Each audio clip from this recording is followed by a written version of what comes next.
뉴욕 증시는 8거래일 연속 상승을 했습니다. 이제 경기 침체에 대한 공포감이 조금은 누그러지는 모습인데요.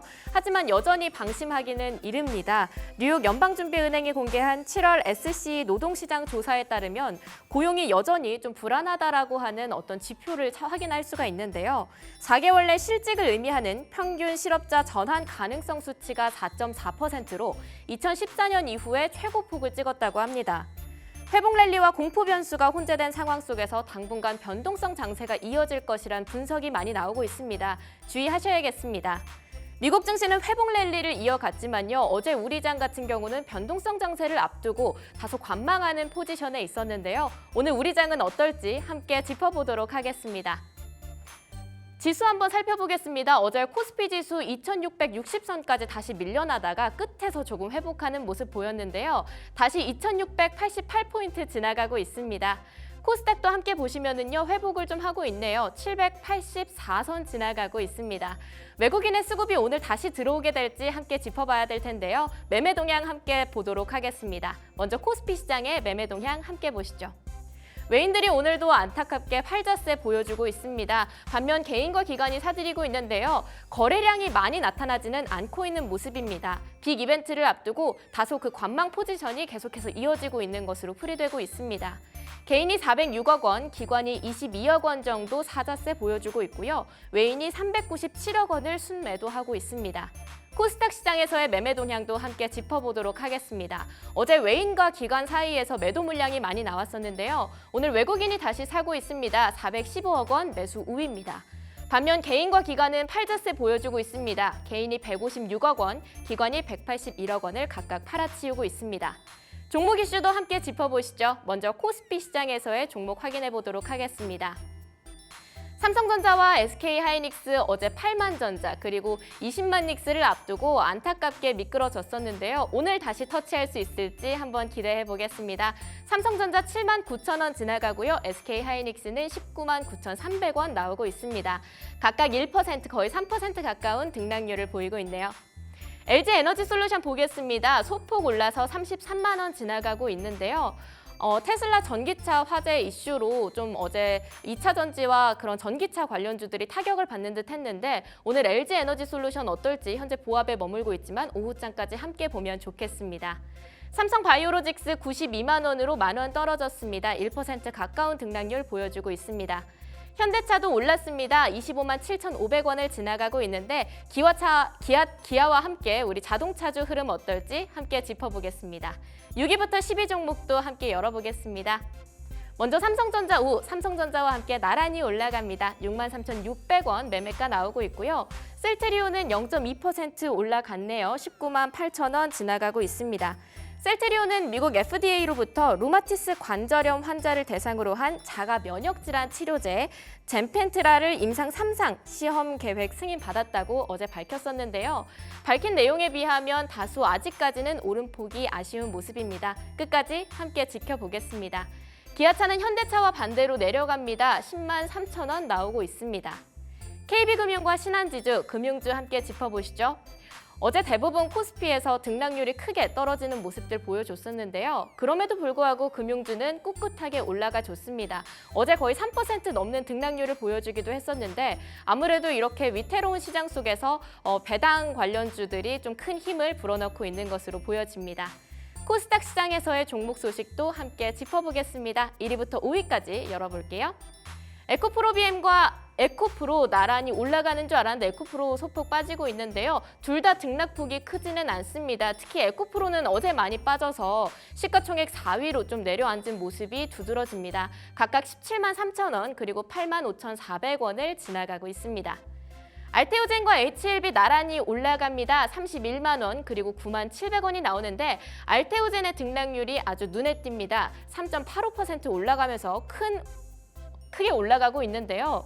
알테오젠도 나름의 이슈가 있습니다. 오늘 자사가 개발한 히알루로니다제 제조 방법에 대해서 미국 특허가 등록 결정됐다고 알렸는데요. 오늘 알린 공시 소식이 큰 힘을 주가에다가 불어넣어주고 있는 모습입니다.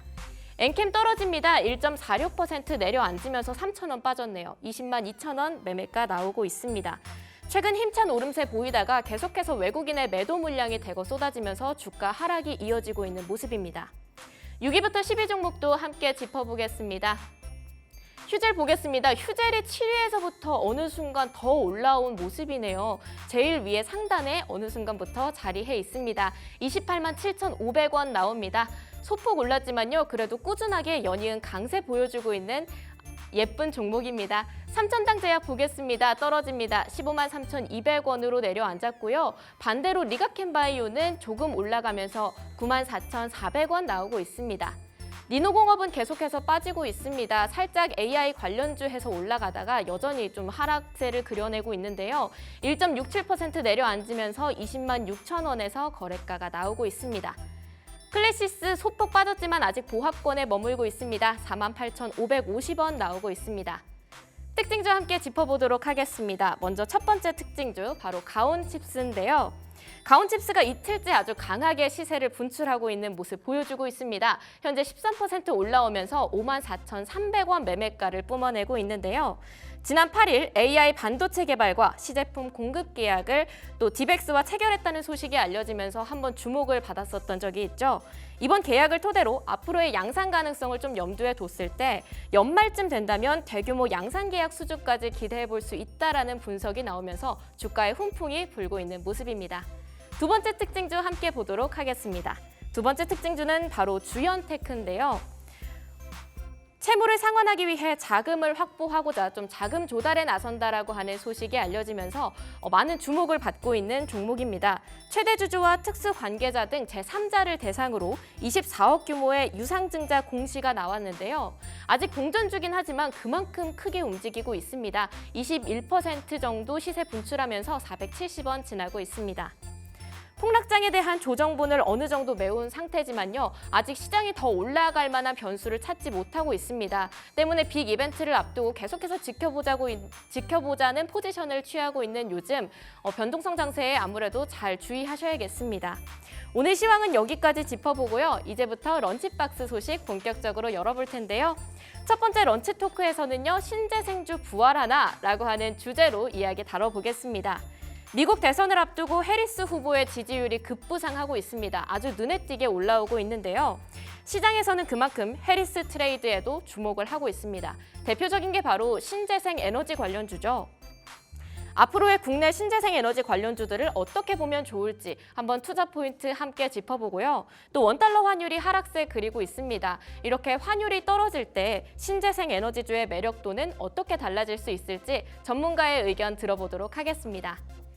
이어서 불만나는 리포트에서도 오늘 세 가지 종목 소식이 준비되어 있는데요. 바로 CJ와 ST팜, 클래시스 소식 세 가지 다뤄보겠습니다.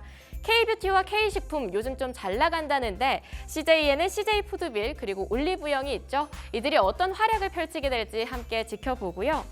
또 연이은 상승세 보이고 있는 ST팜입니다. 증권가에서도 목표 주가를 13만 원까지 올렸었는데요. 오늘 ST팜 소식의 전망도 함께 짚어보시죠. 마지막으로 클래시스 미국 진출까지 앞두고 있다는 이제 유망주로서 자리 잡았는데요. 어떤 소식들 준비되어 있는지 끝까지 함께 봐주시면 좋겠습니다. 마지막으로 기막힌 투자 한 끼 시간에서는요. 오늘도 세 가지 키워드 준비했는데요. 반도체, 게임, 그리고 자동차입니다. 반도체와 자동차가 아무래도 수출 강세를 연이어서 보여주고 있습니다. 앞으로 또 주가 흐름에 어떤 훈풍이 불어올 수 있을지 함께 짚어보고요. 또 실적 발표로서 크게 엇갈리고 있는 게임주들 옥석 가리기에 나서야 할 텐데 앞으로의 게임주들의 흐름도 어떨지 함께 짚어보는 시간 가져보겠습니다. 그러면 오늘도 끝까지 함께 해주시고요. 런치박스 본격적으로 시작하겠습니다.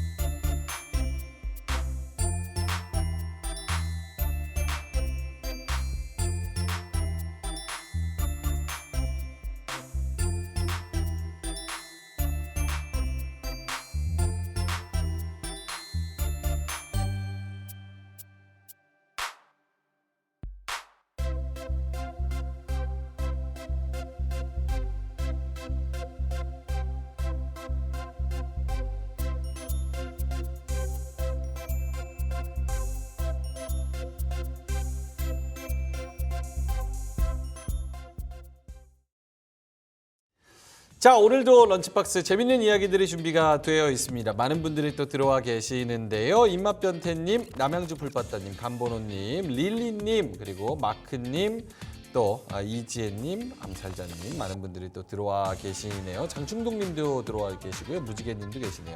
한국에는 안 맞는 신재생 이렇게 말씀을 해주셨는데 신재생이 맞는지 안 맞는지 저는 개인적으로 별로 좋아하진 않습니다.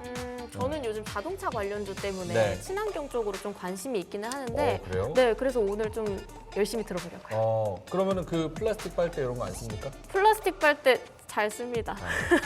친환경에 관심 있는 플라스틱 빨대 매니아와 함께 신재생 관련해서 여러 가지 이야기를 좀 나눠보도록 하겠습니다. 오늘 돈쌤님하고 박종훈 팀장님 나오시는데 자료가 어마어마합니다.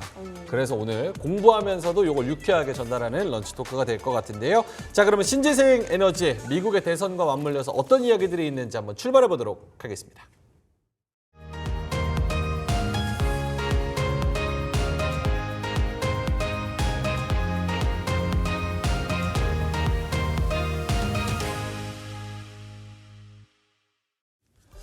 자, 두 분과 함께 한번 이야기를 나눠보겠습니다. 매번 부활을 꿈꾸는 미동 없는 신재생 이야기인데요. 경제 유튜버 돈쌤 정현두님 그리고 YMG 글로벌의 박종훈 팀장님 나오셨습니다. 두 분 어서 오세요. 네, 안녕하세요. 네, 친환경이라는 게 정말 정치적인 이해관계, 경제적인 이해관계 여러 가지가 엮여 있는 것 같습니다. 두 분은 어떻게 친환경 자체에 좀 관심과 공감이 좀 있으신지 궁금해요. 저도 종이 빨대 싫어합니다. 종이빨대 싫어하는 네, 극혐합니다. 네. 맛을 플라스틱. 했어요. 맛을 해쳐요? 네. 네, 그 커피를 녹잖아요. 마시는데 이제 박스 맛이 나지 않습니까? 그 질겅질겅 씹는 맛인데.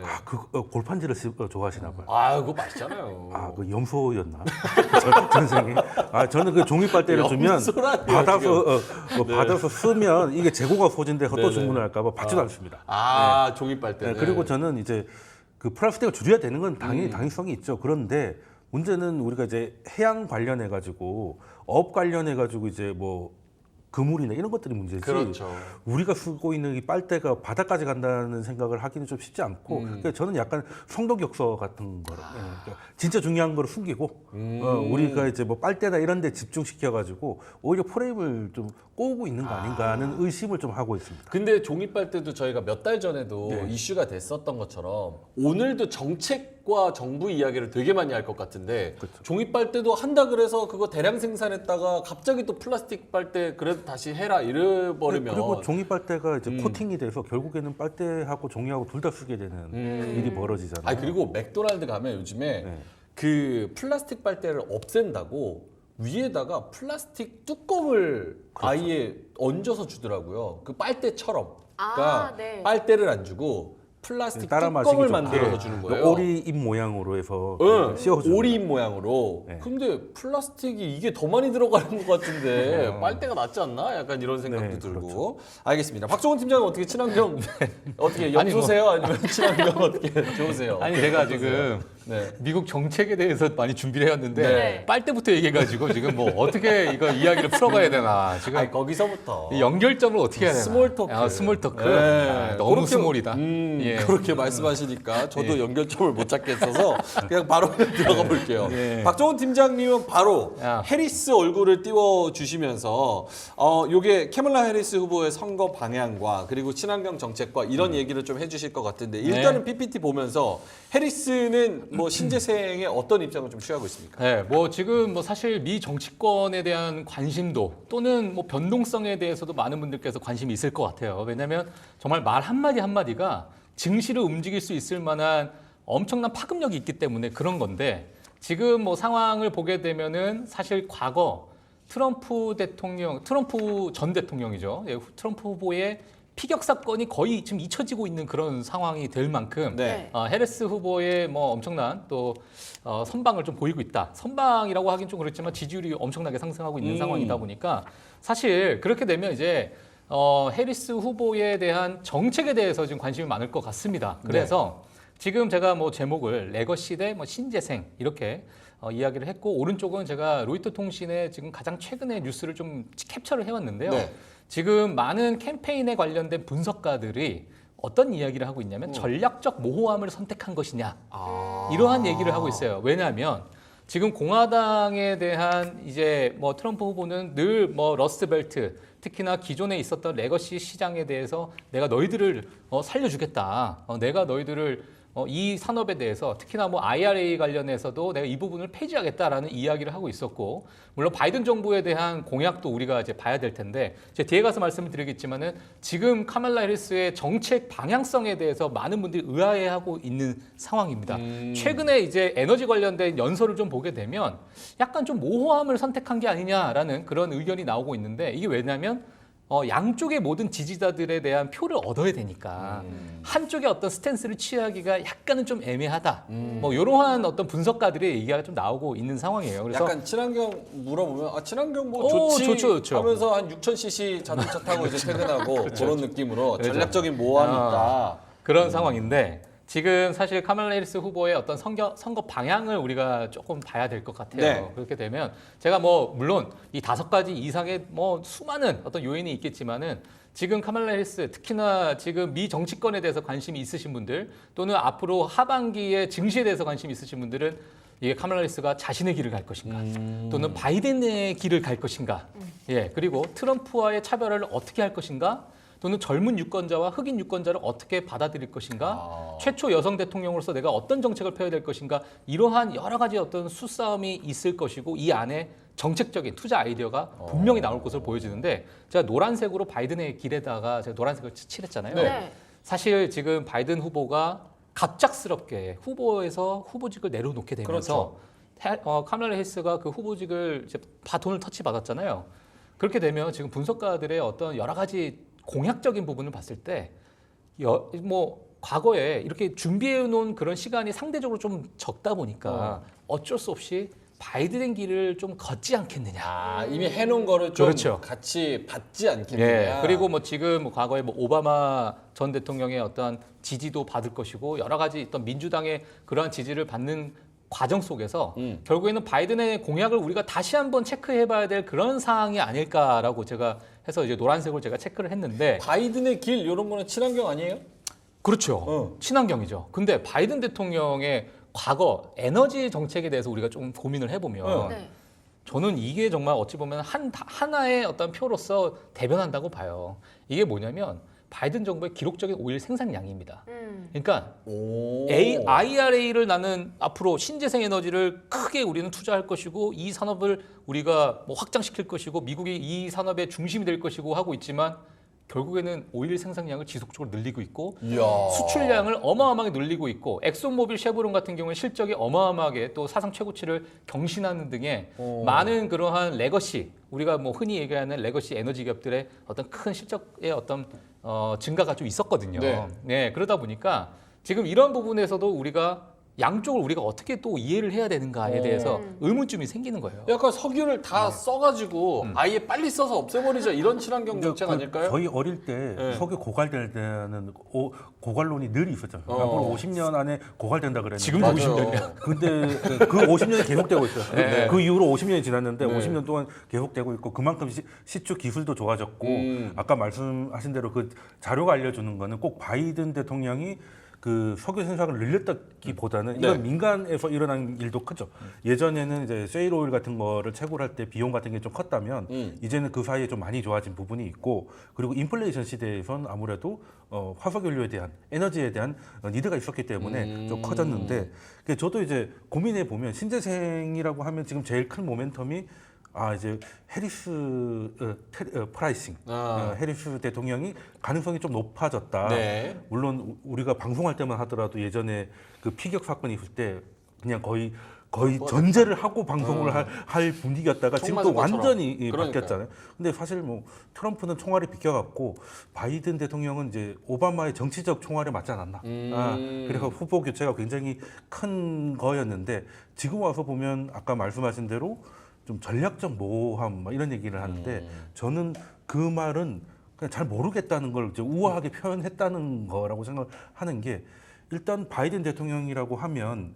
2000년 그 대선 이후에 뭐 테슬라부터 시작해서 친환경이 엄청나게 달렸지 않습니까? 네. 근데 그때는 당연히 이제 보조금을 엄청나게 줄 수 있는 환경이었기 때문에 지금 그게 가능한 여기까지 왔다가 21년 그때쯤인가 제 기억으로는 블룸버그에서 당시 ESG가 엄청 유행했었잖아요. ESG. 네, 거기에 이제 E가 이제 친환경이었는데 친환경. 그게 사실 신기로 갔다는 이제 기사가 나오면서 결국에는 ESG가 지금 거의 잊혀진 단어가 되어버렸잖아요. 그래서 저도 지금 해리스 대통령이 된다면 신재생에 대한 모멘텀은 될 수 있겠지만 저는 조금 전반적으로는 좀 회의적입니다.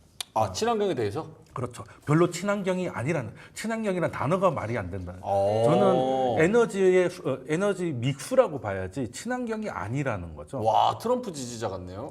그게 또 이렇게 양보를 한다면 그럴 수 있는데 양보를 하시겠다면 뭐, 친환경 자체가 거짓말이다. 친환경이 아니라 이제 네. 그냥 이런 저런 우리는 전기가 필요하니까 친환경이든 반환경이든 간에 뭔가를 써야 된다는 것이고 우리가 바이든 대통령 4년 동안 겪은 게 친환경이 그리 만만치가 않다. 예를 들어서 지금 우리나라만 하더라도 전기를 이제 한전에서 이제 발전소에서 사고 있는데 일단 태양광이나 이런 친환경 것들을 먼저 사게 돼 있어요.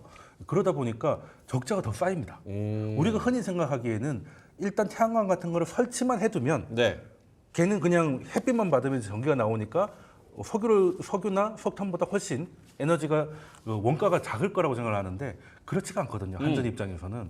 그리고 원전이 더 싸고 원전이 킬로와트당 한 76원인가 정도 하는데 네. 태양열이 240원, 250원 정도예요. 근데 그러면 한전 입장에서는 100원 안 하는 원전 거를 먼저 사야 되는데 그렇죠. 250원 하는 태양광을 먼저 사야 되는 거예요. 제도가 그렇게 돼 있거든요.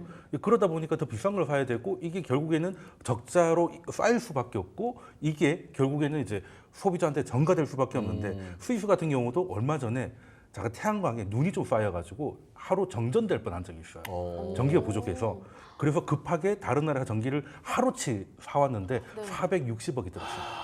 하루치 460억. 그렇죠. 이게 친환경의 가장 큰 문제가 해가 안 뜨든지 바람이 안 불든지 하면 이제 담보할 수 없다는 거죠. 환경의 변수를 너무 많이 받는다. 그렇죠. 근데 석유나 이런 것들은 그냥 우리가 이제 컨트롤할 수 있는데 이게 원전도 중간에 줄일 수는 없어요. 원전도 쭉 가는데 위아래를 할 수 있는 것들이 그 화석 연료인데, 예, 그래서 이제 이런 것들이 좀 문제고 그 표로 조금 정리를 해드리면 네. 제가 준비한 자료를 좀 보시면요. 네.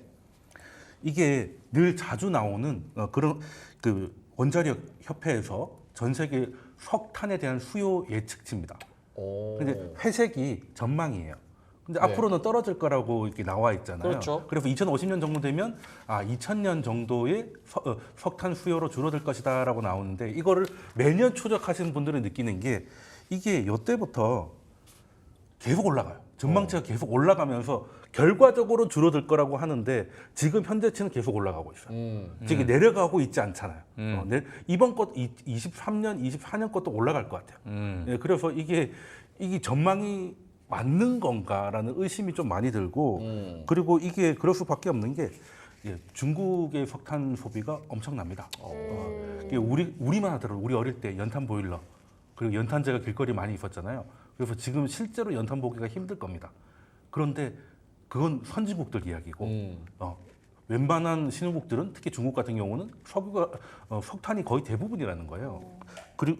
그래서 지금 전 세계 석탄의 절반 이상을 중국이 있습니다. 그러니까 중국이 줄이지 않는 이상은 저 파란색이 중국이에요? 예, 56% 정도를 중국이 씁니다. 연탄은 거기서 다 쓴다라고 보시면 되고 그러다 보니까 이게 좀 잘 맞지 않게 되는 거예요. 중국에서 수요가 줄지 않으니까 이게 전반적으로 오히려 더 늘어나고 그리고 서구 세계에는 신재생을 하기 위해서 설치를 하는데 화석연료가 너무 많이 들어간다는 문제가 좀 있어요. 이러다 보니까 특히 독일 같은 경우는 우리도 왜 예전에 지금 북한 사진 보면 산에 나무가 없지 않습니까? 네. 우리나라가 산에 나무가 굉장히 많은 나라예요. 산림이 잘 돼 있는 나라거든요. 이게 식목일날 나무를 심어서가 아니라 핵심은 우리가 연탄을 쓰기 시작했어요. 예전에는 연탄을 쓰기 전에는 다 나무하러 가가지고 벌목해서 다 벌목해서 나무가 없었단 말이에요. 민둥산이었구나. 그렇죠. 우리가 이제 역설적으로 석탄을 쓰면서 살림화가 된 거예요. 그러니까 친환경이네. 친환경 석탄이. 그렇죠. 따지고 보면 친환경입니다. 묘하게 설득되네 이거. 진짜라니까요. 네. 우리 할아버지들한테 물어보면 늘 나무하러 다니는 일이었잖아요. 그 석탄에서 뭐 이산화탄소 이런 거 나오면 나무로 그거 정화시키면 되잖아요. 그렇죠. 그게 사실 다 지구 안에 있는 겁니다. 그게 다 돌고 도는 거예요. 더 많이 나오면은 좀 예, 이렇게 뭐 해가지고 없애면 되고. 그 예전에 이제 네. 공룡 시대에 있던 것들이 좀 나와가지고 조금 문제가 있다 이런 것들은 생각하는데 저는 뭐 탄소가 뭐 우주에서 온 것도 아니고 결국 지구 안에서 해결할 수 있을 것이다 네. 라고 생각을 하고 플라스틱도 언젠가는 뭐 박테리아가 나오지 않을까 뭐 이런 긍정적인 생각은 갖고 있는데 일단 저는 그리고 친환경이라는 것 자체가 사실은 그렇지가 않고 친환경과 그 환경오염하고 굳이 구분할 필요는 없지 않나. 그리고 그 4년 동안 겪어왔기 때문에 근데 우린 투자자로서 만약에 바이든 정부의 길이 계속된다면 거기서 현실성이 떨어진다 하더라도 투자는 계속될 거니까 거기서 기회는 한번 찾아보자. 그러니까 친환경 자체는 사실 좀 부풀려진 측면이 분명히 있지만 네. 투자 관점에서는 그런 것들이 계속 회자가 되고 네. 얘기가 되니까 투자를 해볼 수는 있고.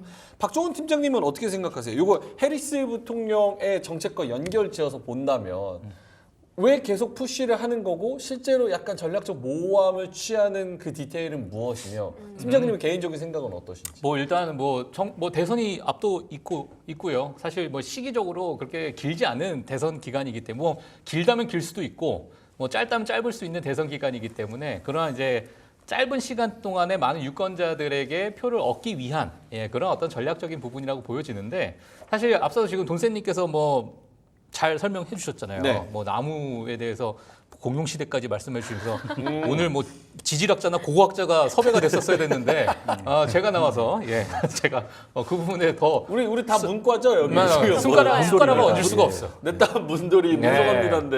그러니까 공룡 시대로 갔어야 돼. 공룡 시대로 갔어요. 예, 근데 이제 지금 사실 이제 저는 이렇게 봅니다.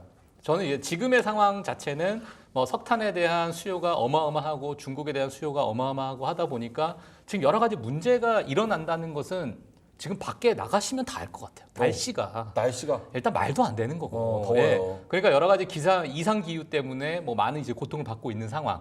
그러다 보니까 이 신재생으로의 전환, 물론 그 과정까지 인프라를 설치하는 데까지는 어마어마한 시간이 걸리겠죠. 그리고 특히나 이제 미국이나 뭐 지역적으로 약간의 뭐 제한이 좀 있을 수 있어요. 뭐 텍사스 같은 경우는 일조량이 너무 좋으니까 네. 또 태양광의 전환이 속도가 빨라질 것이고 캘리포니아도 마찬가지고. 하지만 국내 우리나라 한국 같은 경우에는 그런 부분에 대해서 많이 좀 제약이 있다 보니까 뭐 국가별로의 국가 간의 그 기간도 좀 많이 있을 것이고. 자, 그래서 이 부분에 대해서는 우리가 그럼 언제 신재생이 오느냐 이거는 뭐 알 수 있는 전문가가 없죠. 그리고 그렇죠. 신재생의 인프라를 건설하는 그 과정 속에서 또 탄소가 어마어마하게 발생이 되다 보니까 이게 결국에는 이게 무슨 신재생 에너지의 전환이냐. 2차 전지도 뭐 그렇잖아요. 네, 그런 이야기가 나오고 있고 그리고 뭐 앞서서 말씀해 준 그 눈이 내리니까 뭐 일조량이 떨어지고 뭐 정전이 나는 사태 결국에는 ESS 그러니까 에너지 저장 장치가 분명히 옆에 있어야 된다라는 그런 당위성까지도 생기는 그런 상황이다 보니까 이게 어마어마하게 가야 될 길이 정말 첩첩산중이에요 지금. 근데 지금 이런 상황에서는 근데 제가 개인적으로 봤을 때는 물론 기간에 대한 너무나도 큰 조정 매번 부활한다 하지만은 이거 자체가 언제 부활하냐라는 이야기가 나오는 그 이유 중에 하나가 이게 너무나도 장기적인 시계열로 봐야 되기 때문에 그리고 정책을 너무 타요. 예, 맞아요. 하여튼 그런 부분인데 그래도 한편에서는 우리가 꼭 가야 될 길이긴 하지 않을까라는 생각은 해요. 결국엔. 그냥 가야 될 길이에요. 석탄 자체가 아까 친환경 민둥산 뭐 박정희 시대 때 다 얘기해가지고 설명했는데. 그 제가 고고학자한테 전화 좀 해요. 전화하고 오세요. 화장실 가서 잠깐 화장실 가서 네, 도움 좀 받고. 형님 이거 맞아요? 이런 식으로. 맞아요. 제가 어때요? 그 예전에도 말씀드렸지만 친환경이라는 게 예전에는 당위성 뭐 가야 될 길이다였는데 지금은 친환경이든 뭐 원전이든 석탄이든 지금 우리한테는 좀 에너지가 필요한 부분이 있다 보니까 그 발전원에 대한 다양성을 확보하는 차원으로 친환경을 바라봐야지 이걸로 다 바꾼다는 거는 아까 말씀드렸지만 산업 자체는 정책을 너무 타고 정책을 탄다는 거는 한마디로 돈이 안 된다는 거예요. 아니 정책으로 실제로 나중 보니까 거짓말이었던 정책들이 꽤 많아요. 많아요. 예를 들면 우리 어릴 때 저는 물 부족 국가라는 거를 옆에서 계속 세뇌를 시켰습니다. 그렇죠. 근데 사실 화장실만 가면 붙어 있었죠. 물이 부족한 나라가 그렇게 아닌데 사실상. 근데 이제 뭐 예전 그래서 쌀뜨물로 막 세수하고 그랬었어요. 근데 사실상 아니었잖아요. 그런 것처럼. 물 부족이 아니라 물 쏠림 국가죠. 물 쏠림 국가. 많을 때만 많다는 거죠. 아, 많을 때만 많고. 장마만 넘치고. 그래서 뭐 정책을 너무 많이 타서 그런 네, 변동성이 그건 좀 이제 있다. 산업적으로 자생력이 없다는 뜻이거든요. 정부가 보조금을 주지 않으면 유지되지 않는 산업이라는 뜻이거든요. 그러다 보니까 거기에서는 장기적으로 갈 수가 없고 그리고 이제 태양광 같은 것도 캘리포니아 이런 데는 이제 훨씬 유리하지 않습니까? 거기 뭐 비도 오지 않고 해가 너무 강하다 보니까 이젠 그게 너무 좋은 게 또 문제가 돼요. 또 제가 준비한 화면 보여주시면은 네. 캘리포니아에서 태양광이 이제 특히 낮 시간에 잘 될 거 아니겠습니까? 어마어마하죠. 그래서 낮 시간에는 오히려 전기가 넘쳐서 문제가 발생하기 시작했어요. 오. 여기 보면 이제 영을 건드리기 시작하잖아요. 네. 이렇게 되면 이걸 뽑아야 돼요. 그 전기가 역류할 수 있거든요. 너무 많아서. 근데 태양열을 갑자기 멈춘다는 게 쉽지가 않아요. 다 거기다 천막을 치기도 그렇고. 그래서 그러면 이거를 또 아까 말씀하신 EFF 같은 걸로 뭐 저장을 했다가 꺼냈다가 해야 되는데 그게 보통 비용이 아닌 것이죠. 그것도 네, 또 배터리가 비용이 싼 게 아니고 맞아. 그리고 요즘에는 차도 문제가 있는데 EFF 같이 배터리가 꽉 들어가 있는 걸 지으려고 하면 주민들이 가만히 있겠느냐. 불나면 또 큰일 나니까. 불나면 이거는 어마어마한 원전하고 비슷한 상황이 될 수도 있는 거니까 이거 후보지를 찾는 것도 원전 후보지 찾는 것도 엄청나게 힘들잖아요. 그럼 EFS를 근처에 짓는다라고 하면 환영할 사람이 과연 몇 명이나 있을까? 그렇네요. 또. 네, 그런 문제도 좀 있거든요. 그러면 배터리 자체의 문제도 있고 부지 매입에 대한 문제도 있고 여러 가지 문제가 있어서 이거는 정책적으로 미룰 수밖에 없는데 그렇다면 물론 정책은 굉장히 강력. 옐런 같은 경우도 불과 며칠 전에도 뭐 4천조 원 정도가 필요할 것이다 하기 때문에 거기 분명한 일부 먹거리들은 분명히 있어 보여요.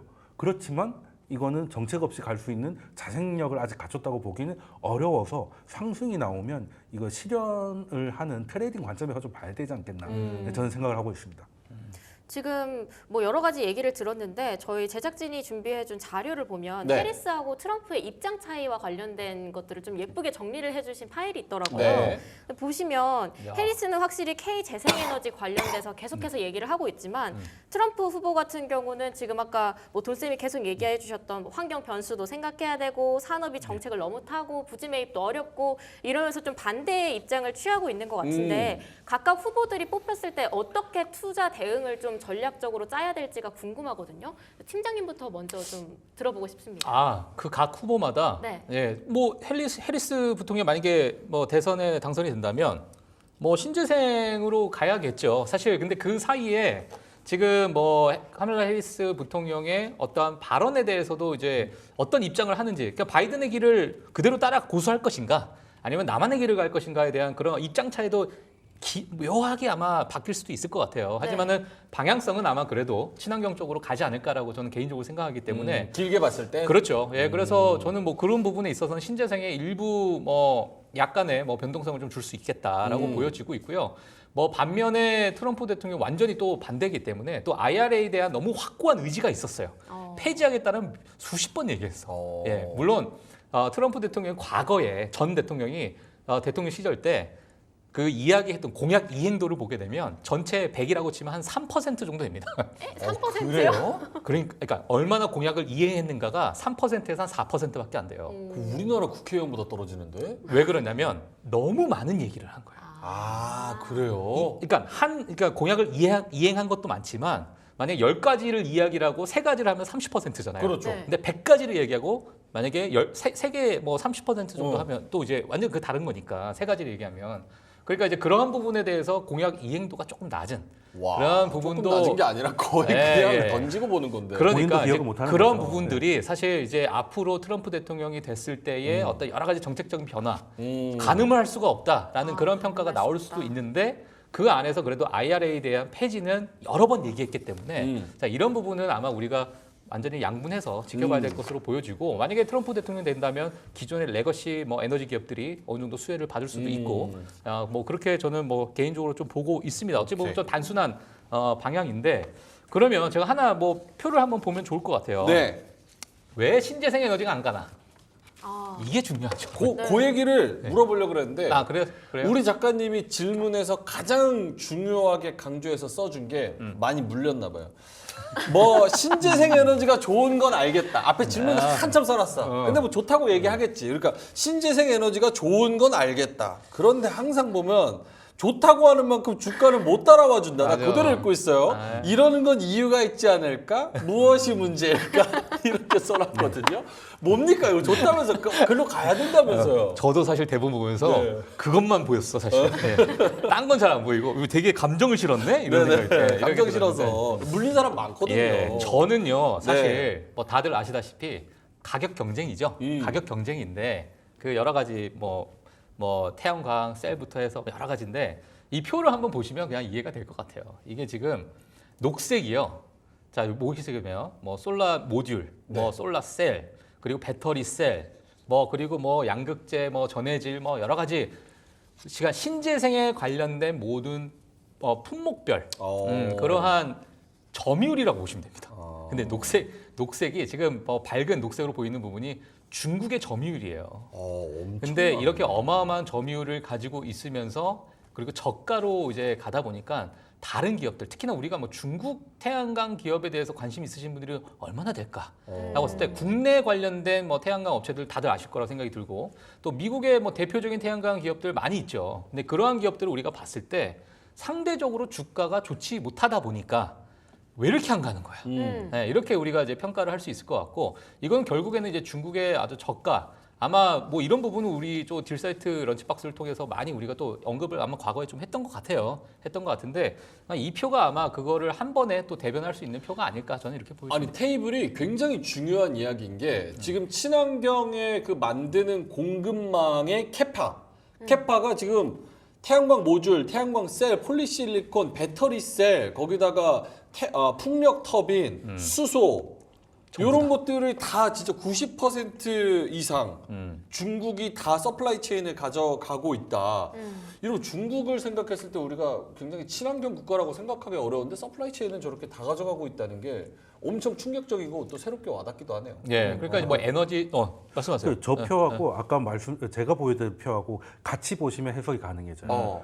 그러니까 지금 신재생 관련도 중국이 다 장악하고 있는데 화석연료 소비도 거의 중국이 다 장악하고 있어요. 그렇죠. 이거는 거꾸로 얘기하면 어떻게 되냐면 친환경을 장악하기 위해서 석탄을 적극적으로 이용하고 있는 국가가 중국이라는 겁니다. 친환경을 이용하기 위해서 친환경에서 패권국이 되기 위해서 네. 오히려 석탄을 더 열심히 떼는 거죠. 이거 이해되시나요? 아니요. 그러니까 친환경이 그러니까 미국이란 나라가 지금 뭐가 변화를 했냐면 더 이상 원유를 수입하지 않아도 되는 수수출 국가가 됐잖아요. 그렇죠. 그러니까 에너지가 독립된 유일한 패권 국가가 역사적으로 처음으로 미국이 나온 거예요. 그러면 기존의 화석 연료로는 중국은 이길 수가 없습니다. 왜냐하면 그렇죠, 일단 땅에서 나지 않고 해상로를 미국이 장악하고 있기 때문에 그 미국하고 패권 대결을 계속하려면 에너지 독립이 필요한데 그러려면 기존의 화석 연료는 안 되니 이제 신재생 에너지로 가는데 문제는 신재생 에너지가 아직은 수지 타산이 맞지 않으니까 거기에다가 일부러 적자를 봐가면서 특히 다른 국가들이 이익을 보면 안 되기 때문에 오히려 더 적자를 만드는 거죠. 그렇게 다른 나라는 따라올 수 없는 환경을 만들어 놓고 거기에 필요한 것들을 석탄을 열심히 떼는 거예요. 오히려. 이거는 패권의 싸움이기 때문에 제가 저번에 말씀드렸다시피 중국의 공산당이 진시민 산업에는 들어가는 게 아니다. 그래서 신재생도 마찬가지고 태양광도 마찬가지고 이차전지도 마찬가지고 중국하고 이제 그 정면으로 붙는 산업은 예전에 디스플레이도 그랬듯이 웬만하면 건드리지 않는 것이 좋고 하면 단타나 하시는 게 맞다. 이거는 그 글로벌 패권의 게임이라고 저는 해석하고 있거든요. 아니 박종훈 팀장님, 주가는 못 따라와 준다. 결국은 뭐 어떻게 결론이 나는 거예요? 결국에는 사실 뭐 투자를 만약에 하게 된다면 전 개인적인 생각이지만 뭐 국내에 많은 뭐 태양광에 관련된 뭐 굴지의 기업들이 분명히 있습니다만 지금의 이러한 중국에 대한 점유율을 분명히 압도할 만한 그런 기술력을 갖고 있는 기업이 몇이나 될까라고 봤을 때는 저는 약간 부정적으로 보긴 있어요. 하지만 이제 미국에 대한 여러 가지 글로벌적인 어떤 패권을 뭐 반도체나 여러 가지 어떤 제약을 하는 그런 어떤 규제나 이런 부분을 봤을 때 이 부분에서는 아마 중국에 대한 관세를 통해서 일부 억제하는 그러한 부분, 그리고 미국의 대선의 어떤 방향성을 봤을 때는 미국에 있는 몇 개의 정말 좀 큰 대기업의 그런 태양광, 특히나 뭐 퍼스트솔라나 뭐 인페이즈 에너지 같은 게 너무나도 유명하기 때문에 네. 그러한 기업들의 지금 주가 상황은 그렇게 뭐 예를 들면은 막 사상 최고가를 찍고 그러지 못하고 있습니다만 네. 예, 어느 정도 지금의 박스권을 유지하면서 이러한 부분에 대해서 어떤 점유율을 또 높여간다면 오히려 그 부분에 조금 우리가 투자 아이디어가 좀 있지 않을까라고 생각이 들기 때문에 저는 개인적으로 그렇게 보고 있어요. 그래서 오늘 사실 저도 ETF 하나만 딱 가지고 나오긴 했는데 네. 그 부분이 우리가 뭐 어느 종목이 어느 기업이 잘 되겠느냐라고 봤을 때는 상당히 너무 많죠. 너무 좀 우리가 공부하기도 좀 힘들 수도 있고 하기 때문에 개인 투자자분들이나 뭐 지금 신재생에 대해서 좀 관심 있으신 분들은 뭐 ETF에 투자, 뭐 ETF 얘기하면 아유 또 ETF야 재미없는 ETF 이럴 수 있는데 네. 지금 이제 신재생이라는 것 자체가 어떻게 명확하게 좀 애매모호한 상황일 수도 있기 때문에 그 부분에 대해서는 제가 마지막에 또 차트 한번 보여드리도록 하겠습니다. 예. 저는 일단 아까 질문 중에서 해리스 대통령이 되거나 트럼프가 되거나 했을 때 네. 저는 해리스 대통령이 된다면 그건 바이든이 이기고 트럼프가 되면 트럼프 말 그대로 이기가 되는데 네. 둘 다 이기는 일기처럼 되기 어려울 것이다 라고 봐요. 트럼프는 일기 때는 경제가 지금보다 좋았고요. 네. 그리고 모두 그 법인세나 이런 것들을 낮춘 그 이행률은 얼마 되지 않지만 트럼프에 대한 우리가 투자자들의 기대를 갖고 있는 이유가 법인세를 인해 가지고 나스닥을 많이 끌어올렸던 그렇죠. 그 기억 때문이거든요. 근데 이제 이미 한 번 낮춘 거를 또 낮춘다는 거는 예전보다는 어려운 상태고 그리고 바이든의 이기가 될 게 굉장히 확률이 높은 해리스 만약에 행정부가 된다면 사실 해리스가 부통령이었다가 지금 후보가 됐는데 부통령일 때 해온 것들이 거의 없지만 찾아보면 거의 다 사회적인 것들이었어요. 그래서 에너지나 이런 거에 대한 이해도가 굉장히 의심되는 상황이기도 해요. 맞아요. 그래서 그냥 가던 길을 그대로 갈 것 같은데 그러기에는 바이든 행정부가 들어섰을 때의 그 넘치는 유동성 그리고 친환경에 대한 당위성 이런 것들이 지금 많이 희석됐고 특히 친환경은 유럽을 봐야 돼요.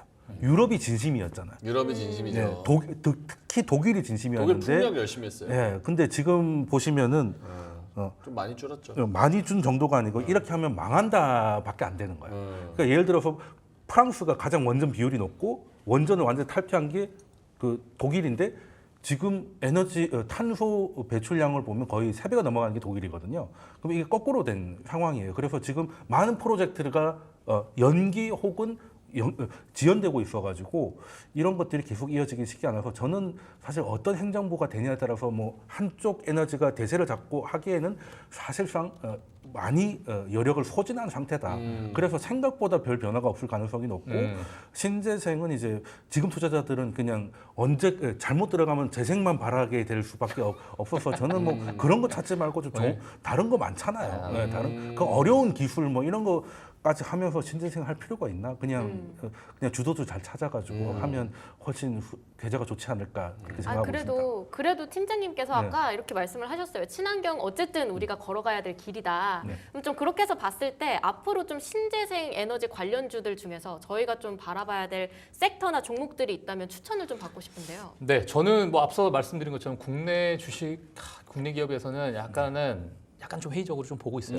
네, 중국의 이러한 저가 공세를 우리가 어느 정도 좀 극복할 수 있을까? 물론 정말 엄청난 기술력이 있지 않으나 그런 부분이 좀 힘들 것 같다라는 생각이 들고 제가 만약에 굳이 뭐 하나 말씀을 드리면 굳이 하나요? 예, 굳이 하나 말씀을 드리면 물론 이 하나에는 많은 기업들이 있습니다. 그래서 뭐 ETF를 우리가 좀 하나 볼 수 있을 것 같아요. 미국에 이제 상장되어 있는 ETF라고 보시면 될 것 같고요. 뭐 이제 딱 보시면 아시겠죠. ICLN, 그러니까 iClean. 예, 클린을 볼 수 있을 것 같은데 친환경 에너지 기업 추종을 하는 그러한 ETF입니다. 지금 뭐 주가를 딱 보시면 아시겠죠. 주가를 보시면 아시겠지만 일부 지금 뭐 큰 상승세를 본 후에 일부 지금 박스권을 유지하고 있는 그런 상황인데 이 안에 만약에 내가 좀 종목으로 가고 싶다 나는 하게 되면 이 ETF의 상위 3개 기업 중에 1, 2위가 엔페이즈 에너지라는 기업 그리고 퍼스트솔라 미국의 대표적인 태양광 기업인데 그런 기업이 1, 2위를 또 큰 비중을 차지하고 있습니다. 그래서 나는 종목으로 조금은 더 자극적으로 하고 싶다 하시는 분들은 뭐 그러한 기업들을 좀 글로벌 기업 특히나 정말 시장을 주도할 수 있는 기업 우리가 선택을 하는 게 그래도 올바르지 않을까. 하지만 뭐 앞서 돈쌤님께서 말씀해 준 거 저도 동의하는 게 뭐냐면 앞으로 이제 새로운 정권이 나오게 되면 지금의 어떤 경기 상황도 우리가 좀 봐야 될 것 같아요. 미국의 경기 둔화는 어느 정도 나타나고 있습니다. 나타나고 있는 상황이고 그러다 보니까 지금 금리 인하의 시점에 대해서 이야기를 하고 있는 상황. 그리고 옐런 재무장관의 지금 뭐 단기채를 지속적으로 뭐 지금 찍어내는 그런 상황에서 네. 시장의 유동성을 계속 공급을 하고 있거든요. 근데 이러한 부분이 언제까지 갈 수 있을까에 대한 의문점도 남아 있는 상태에서 대선이 만약에 시작되면은 그런 부분에 대한 어느 정도 유동성에 대한 의구심도 지금 있는 상황이기 때문에 시장에 뭐 조정이 있다면 만약에 신재생 에너지도 뭐 피할 수는 없겠죠. 예, 그래서 이 부분에 대해서는 우리가 조금은 뭐 같이 염두에 두면서 또 섹터를 보시는 게 좋지 않을까 이렇게 보고 있습니다. 저 ETF는 추세가 완전 아작났는데 좀. 그렇죠. 사실 저런 매물대 뚫고 가려면 쉽지 네, 않을 것 저희- 같아요. 그러니까 이제 많은 비중을 하면 채워야 될 많은 때. 비중을 하면 안 되고. 조금씩. 알겠습니다. 자, 저런 ETF도 있다는 거 그리고 할 거면은 미국 거 하는 게 그렇죠. 좋을 것 네네. 같다. 돈쌤님은요? 저도 뭐 섹터 짧게만. 네. 굳이 한다면 우리가 지금 석탄 사용량이 어느 정도 되냐면 인류는 6시간마다 가자 피라미드만큼의 석탄을 떼우고 있습니다. 그래요. 그렇기 때문에 친환경은 아직 조금 먼 얘기다라고 말씀드리고 굳이 하시겠다면 우리나라에서 그나마 친환경 중에서 오다 가다가 좀 보고 있는 게 유일한 게 풍력입니다.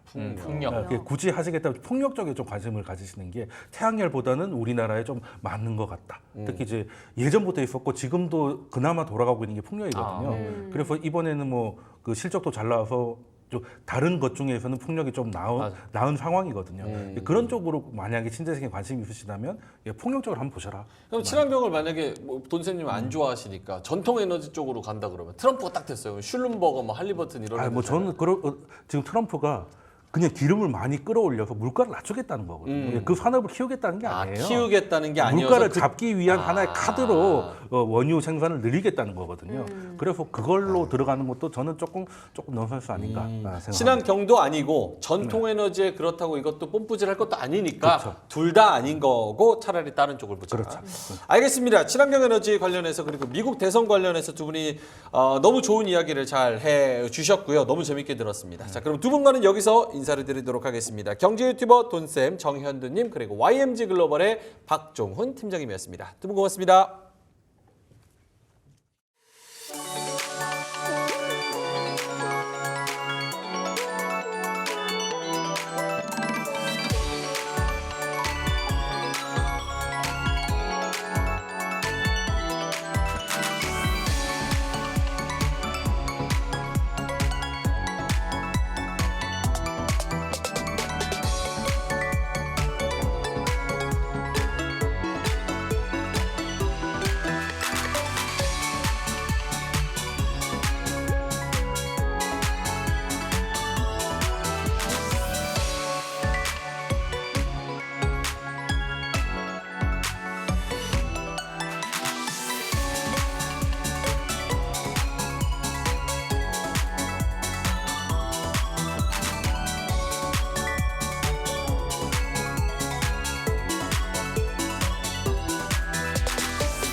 현대차, 기아는 전기차용 배터리 100%를 충전해도 안전 범위 내에서 관리되도록 설계돼 있고 문제가 발생하더라도 첨단 배터리 관리 시스템이 이를 차단하고 제어한다며 배터리 충전량과 화재 발생 간의 관계가 없다고 밝혔습니다.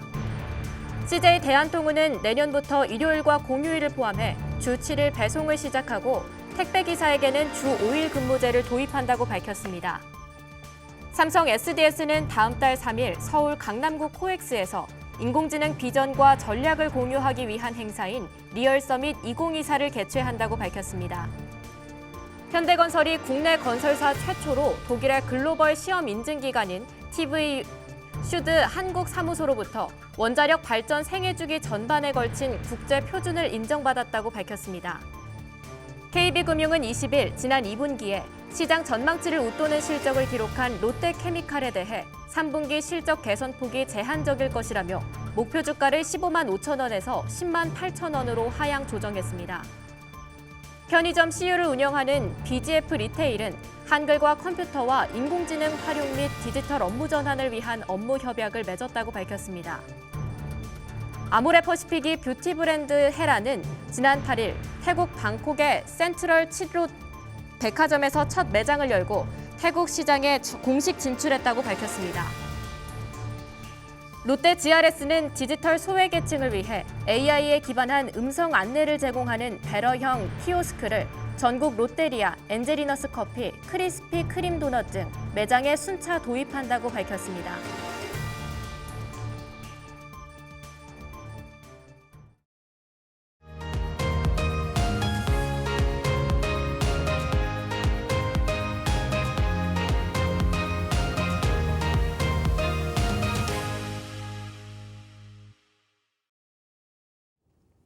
런치박스 두 번째 코너, 불만나는 리포트 시간입니다. 오늘도 주식장에서 핫하게 다뤄질 이슈들 더욱 뜨겁게 불만내주실 기업공시연구소 변영인 대표님과 함께하도록 하겠습니다. 대표님 안녕하세요. 네, 반갑습니다. 네, 첫 번째 소식으로 출발해 볼 텐데요. 대신증권에서 나온 CJ 리포트입니다. 요즘 K뷰티 잘 나가서 그런지 최근에 CJ 종목 관련해서 조금 들었는데요. K뷰티와 K푸드가 이끈다라고 하는 CJ, 앞으로의 투자 포인트 어떨지 함께 짚어보고 싶습니다.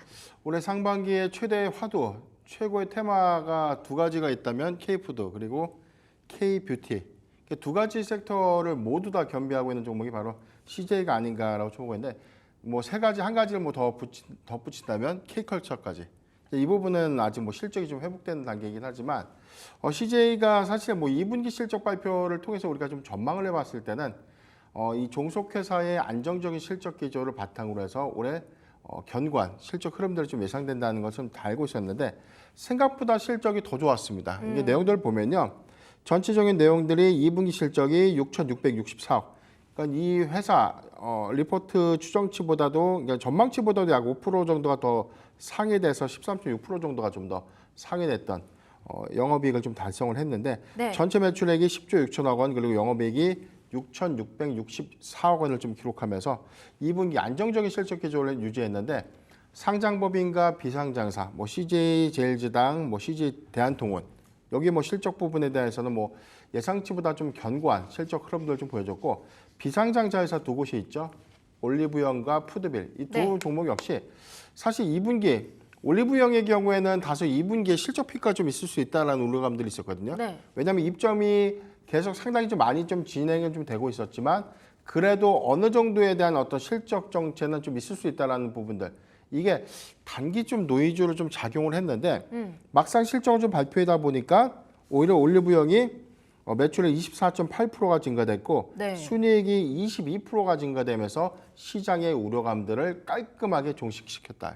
이런 좀 차이점이 있기 때문에 오히려 우리가 좀 예상했던 이 화장품 그러니까 전체 외국인들이 이 한국에 좀 방한하면서 판매되는 어떤 화장품들의 어떤 수량 뭐 여기 판매량들, 그다음에 판매 금액들을 우리가 좀 추정해 보면 2분기 그리고 3분기까지도 계속해서 좀 견고한 흐름을 좀 이어가지 않을까라고 좀 판단되고 있는 상황이 아닌가라고 좀 보겠습니다.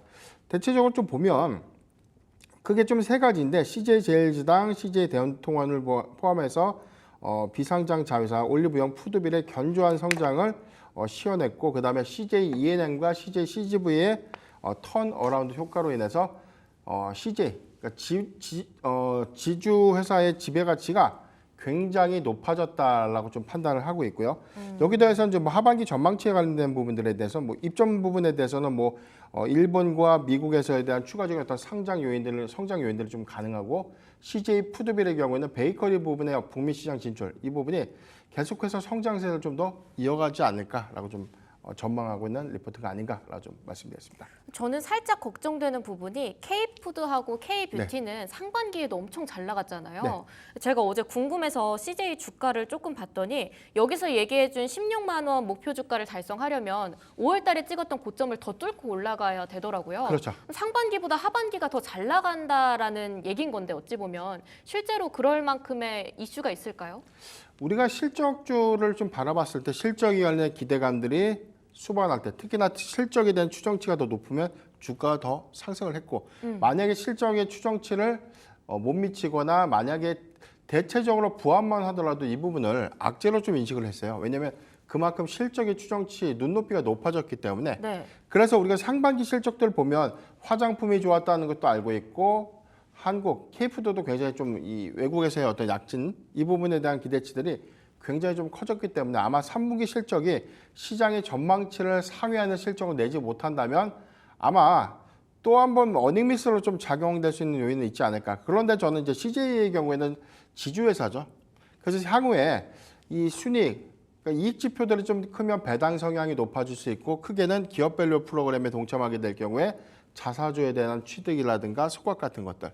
그래서 우리가 지주회사를 투자하는 관점에서는 종속회사의 이익 가치가 커질 때 그만큼 나눠줄 수 있는 배당의 재원들이 더 많아지면 많아질수록 더 좋은 것이기 때문에 CJ의 경우에는 종속회사들의 어떤 약진 부분들은 굉장히 좀 긍정적이다 이렇게 좀 보시면 되고 가장 큰 부분들은 CJ의 저는 중장기 모멘텀 중에 하나는 CJ 올리브영의 향후 상장 네. 또는 합병 그러니까 두 가지 관련돼서는 아직 뭐 결정된 것이 없다라고 좀 계속해서 이야기 나오고 있지만 만약에 CJ가 어떤 지배구조에 관련된 개편 이슈 때문에 합병을 추진하게 될 경우에 여기에 관련된 기업 가치 반영들을 좀 더 반영시켜 보면 예상되는 주가 저는 한 목표 주가는 한 23만 원에서 한 25만 원대까지로도 외형 가치가 반영 효과에 따라 어떤 주가 재평가가 좀 필요하지 않나 그렇게 보고 있고요.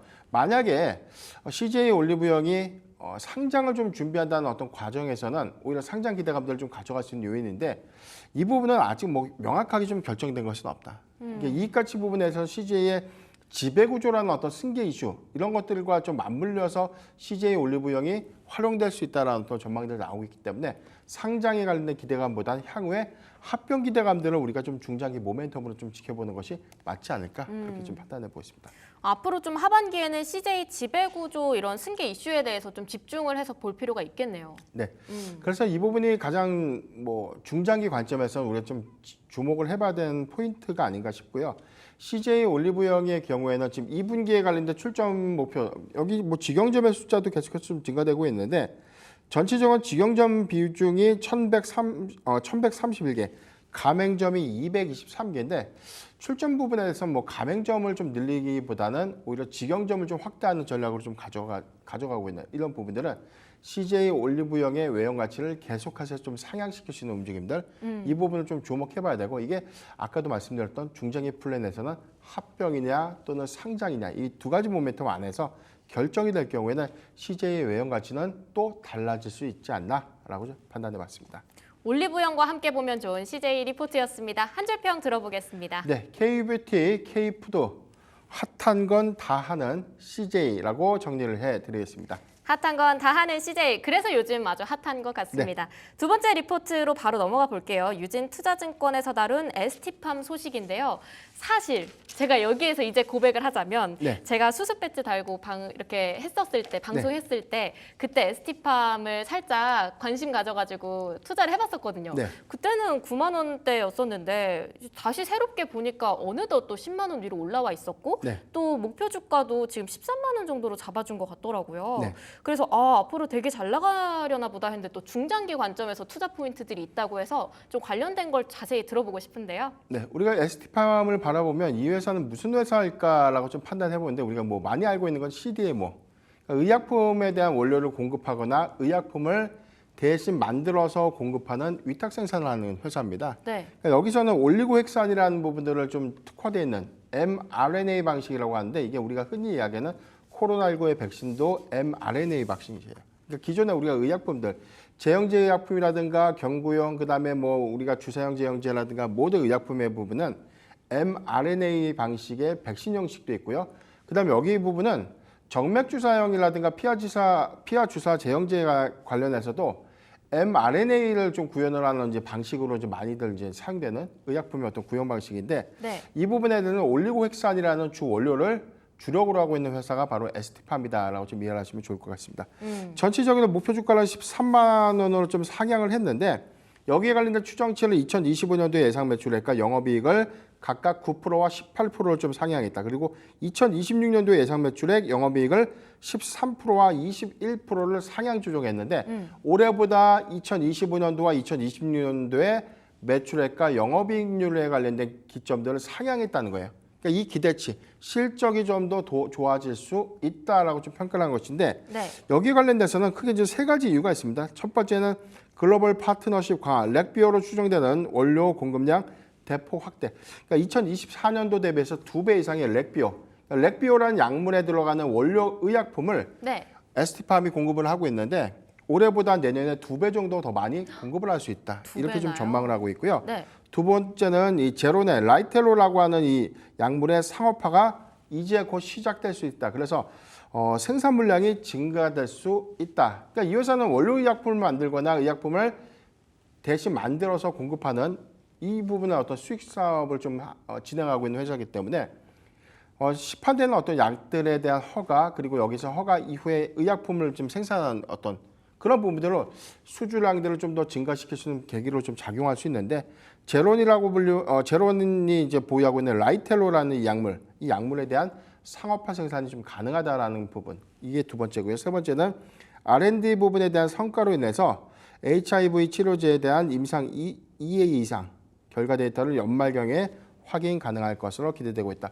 이와 별개로 지금 이 파이프라인 HIV라는 이 치료제를 현재 연구 개발하고 있는데 이 부분에 관련된 임상 2A상에 관련된 성과가 올해 연말경에는 좀 확인할 수 있다. 그러니까 데이터 지표를 좀 확인할 수 있다. 이제 세 가지 어떤 모멘텀에 주목을 하고 있는 것이 아닌가라고 좀 판단되고 있습니다. 증가, 상승, 확대 이런 것도 주식시장에서 좋아하는 키워드들이잖아요. 네. 여기 다 담겨 있는 것 같고 또 R&D 부문 성과가 연말에 또 나온다고 하니까 연말까지 계속해서 좀 봐야 될 만한 그런 상승 모멘텀들이 계속 있는 것 같아요. 근데 좀 주가를 보면 약간의 변동성이 있어 보이는데 또 이런 장기 투자를 할 때는 변동성이 좀 없는 게 좋지 않나라는 개인적인 생각이 있거든요. 리스크 요인은 없을까요? 우리가 이 제약바이오사들에 대한 투자, 특히나 우리가 제약바이오사는 크게 좀 두 가지로 좀 구분할 수 있는데 첫 번째는 파이프라인을 개발해서 임상 시험을 거쳐서 임상 성과를 내고 이후에 시판 허가를 통해서 의약품을 생산하는 네. 이 단계까지 가기에는 굉장히 좀 어렵고 그 관문이 최종적으로 좀 통과되기 과정까지는 굉장히 그 한 1%도 좀 채 안 된다고 봐요. 저는 한 성공률을 한 5% 미만으로 좀 추정하기 때문에 사실 임상 시험을 한다고 해서 모두 다 의약품으로 좀 탄생하는 것은 아니다. 그렇기 때문에 우리가 제약바이오주를 좀 다룰 때는 시판 허가가 불발됐을 때에 대한 이 반대급부가 너무나 치명적이죠. 주가가 좀 심하게 좀 급락으로 좀 이어지는 어떤 양상들이 있었기 때문에 이런 종목들의 경우에는 앞으로 좋아질 것은 알겠지만 그래도 장기간 투자하기엔 좀 리스크하다. 이렇게 좀 판단하시는 어떤 투자자분들이 대안적으로 생각하는 부분들이 이제 CDMO사. 그러니까 이 부분은 실적과 좀 연동될 수 있는 부분들인데 에스티팜의 경우에는 2분기 사실상 뭐 좋지 못한 실적을 좀 보여줬어요. 적자전을 좀 했기 때문에 네. 기대치보다는 좀 하회했던 부진한 실적을 좀 보여줬음에도 불구하고 오히려 이 장래에 관련된 어떤 성장성들이 좀 더 주목되는 이유는 이미 확보되고 있는 수주량들이 실적으로 좀 이어질 수 있는 부분들에 대한 기대감을 수반할 수 있지 않을까라 좀 보고 있고 크게는 미국의 생물보안법이 9월 달에 이제 상정을 좀 하게 되면 연내 만약에 처리를 한다. 그럴 경우에는 신규 파트너십에 관련된 연관성들 에스티팜 역시도 지금 올리고핵산이라는 이 강자기 때문에 사실 뭐 대체적으로는 이 글로벌 제약사 특히나 좀 스위스 쪽에 있는 노바티스라든가 로슈 같은 그런 기업들과에 대한 파트너십들이 굉장히 좀 강하기 때문에 여기에 관련된 반사 물량들 내지는 향후에 미국의 생물보안법 추진 이후에 중국에서 만들었던 어떤 의약품에 대한 어떤 이 이원화 작업을 에스티팜이 이어서 할 수 있는 가능성도 좀 크다고 보고 있기 때문에 지금보다는 사실 뭐 실적에 대한 기대 요인들을 좀 보고 저는 모아가는 전략이 좀 유효하지 않을까 좀 보이기 때문에 지난 6월 11일 11만 2,700원 고점 형성된 이후에 주가 좀 조정받았고 최근에 추세는 다시 좀 되돌리는 모습을 좀 보여줬지만 저는 중장기 성장성들은 그래도 다른 파이프라인을 개발해서 임상 성과를 내고 시판 허가까지 좀 이뤄지는 그런 제약사들에 비해서는 그래도 어떤 실적적인 어떤 기대 요인들은 더 크지 않을까 그렇게 좀 판단해 보겠습니다. 그럼 실적 기대치가 좀 주가 상승의 모멘텀으로 작용할 거라 기대됐던 ST팜 한 줄 평 들어보겠습니다. 네, 올리고액산의 최강자 ST팜 실적으로 증명이라고 정리를 해드리겠습니다. 실적으로 계속해서 증명해 주기를 바라면서 장기 투자까지 한번 생각해 보기 좋을 만한 종목이었습니다. 마지막 리포트 살펴보겠습니다. 삼성증권에서 나온 클래시스 리포트인데요. 대표님께서 강조하셨던 OPM 정말 잘 나왔다고 합니다. 네네. 이런 실적 히스토리에서 엿볼 수 있는 투자 포인트가 있다면요? 예, 클래시스의 경우는 2분기에 예상했던 실적들보다 소폭 좀 상회는 좀 했는데 다만 좀 아쉬웠던 점들이 이 우리가 생각했던 의료 장비, 그러니까 피부미용 의료기기들의 장점은 먼저 장비를 공급하고 여기서 일회성으로 매출이 끝나는 것이 아니라 계속해서 유지관리에 필요한 소모품들이 계속해서 좀 공급되는 네. 그런 부가적인 매출을 좀 더 기대를 할 수 있는 부분인데 여기 리포트 내용을 보면요. 매출액의 경우에는 전년 동기 대비 27.9%가 증가됐고 영업이익이 34.8%가 증가됐는데 컨센 대비해서 5.3%가 좀 상회했다. 여기까지는 좋아요. 그런데 장비 수출은 42.9%가 증가됐고 소모품 수출도 14.8%가 증가됐는데 전 분기 대비해서 10.4%가 감소됐죠. 그러니까 1분기 대비해서 2분기 소모품에 대한 판매량들이 소폭 감소된 부분들이 좀 다소 좀 아쉬운 부분인데 아마 이 부분은 이유가 좀 있지 않을까. 그러니까 소모성 부분들에 대해서 이게 시소를 할 수가 늘어나면 늘어날수록 소모품의 교체 주기가 발생되고 여기에 가서 소모품을 좀 공급해서 다시 매출을 좀 인식하는. 네. 그래서 일회성으로 장비 공급이 아니라 장비가 계속해서 잘 공급이 되면 여기에 파생되고 있는 소모품에 대한 매출 비중이 향후에 매출 포션의 한 50%를 더 초과할 경우 이 부분이 클래시스가 보유하고 있는 이익 확장의 가장 큰 매력적인 어떤 점이 아닌가라고 좀 판단해봤는데 이번 2분기에는 다소 이 전분기 대비 감소한 소모품 매출은 좀 아쉽지 않나라고 좀 보고 있습니다. 다만 그럼에도 불구하고 우려할 수 있는 사항은 아닌 것이 좀 이루다에 대한 합병 이후에 이 마이크로 니들에 관련된 어떤 공략들 이루다가 기존에 갖고 있는 거래선이 북미 시장입니다. 그런데 클래시스가 좀 공교롭게도 유럽과 중남미 다 공략을 했는데 미국 시장을 공략하지 못했어요. 이제야 공략할 그렇죠. 수 있다. 네. 그래서 이루다의 이 고객사 내지는 파트너사를 통해서 본격적인 미국의 공략이 시작될 수 있다. 이제 곧 상륙 작전을 시작하는 것이 아닌가. 상륙 작전. 그렇죠. 네. 이런 관점에서는 저는 오히려 그런 기대 요인들이 오히려 주력 고객사들의 실적 피크가 사실 북미 시장의 시작으로 인해서 오히려 추가적인 어떤 업사이드는 좀 가능하지 않을까 그렇게 좀 보고 있기 때문에 아마 연말부터 이 주력 그 파트너사를 통해서 미국 시장에 대한 어떤 판매량들을 좀 더 공고히 할 경우에 클래시스의 경우에는 가시성 부분에서 뭐 내년 1분기 내지는 2분기부터 본격적인 미국향 숫자가 좀 찍히는 어떤 부분들 여기 관련된 뭐 북미향 실적들이 내년도에 추가적인 어떤 실적 성장을 좀 이끌지 않을까 그렇게 좀 판단해 보고 있습니다. 아닌 게 아니라 제목도 아직 미국은 시작도 안 했다예요. 이제 시작할 겁니다. 그리고 또 앞으로 보내놓고 나서도 유지 관리에 필요한 소모품 이런 소비 때문에 계속해서 앞으로의 실적이 꾸준하게 이어질 거라고 하니까요. 함께 보면 좋을 것 같습니다. 마지막 리포트 한 줄 평 들어보겠습니다. 네, 클래시스 미국을 발견하다. 이제부터 집중이라고 정리를 해드리겠습니다. 이제부터라도 클래시스 집중해서 한번 지켜봐야겠습니다. 오늘 불만나는 리포트 준비된 소식은 여기까지고요. CJ, ST팜, 클래시스까지 세 가지 종목 다뤄봤습니다. 기업공시연구소의 변영인 대표와 함께했습니다. 고맙습니다.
자, 코스피 코스닥이 1% 내외로 오르고 있습니다. 코스피가 2696, 코스닥이 785선에서 머물러 있는 그런 상황이고요.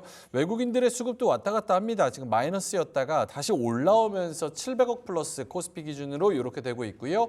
코스닥은 264억 플러스로 집계가 되고 있습니다. 하이닉스가 특히 시가총액 상위주에서는 좀 많이 오르는데 두 분 오늘 시장에 대해서 한번 이야기를 들어보도록 하겠습니다. 레몬 리서치의 김민수 대표님, SB인베스트의 이주호 본부장님 나오셨습니다. 어서 오세요.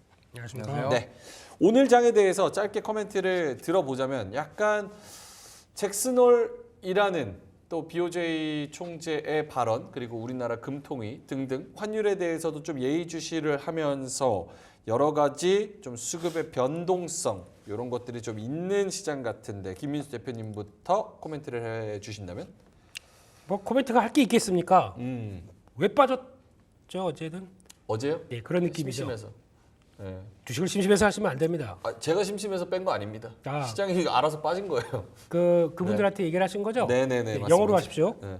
왜냐면은 하락하는 것도 이유를 찾아보자면 저는 어제는 못 찾았습니다.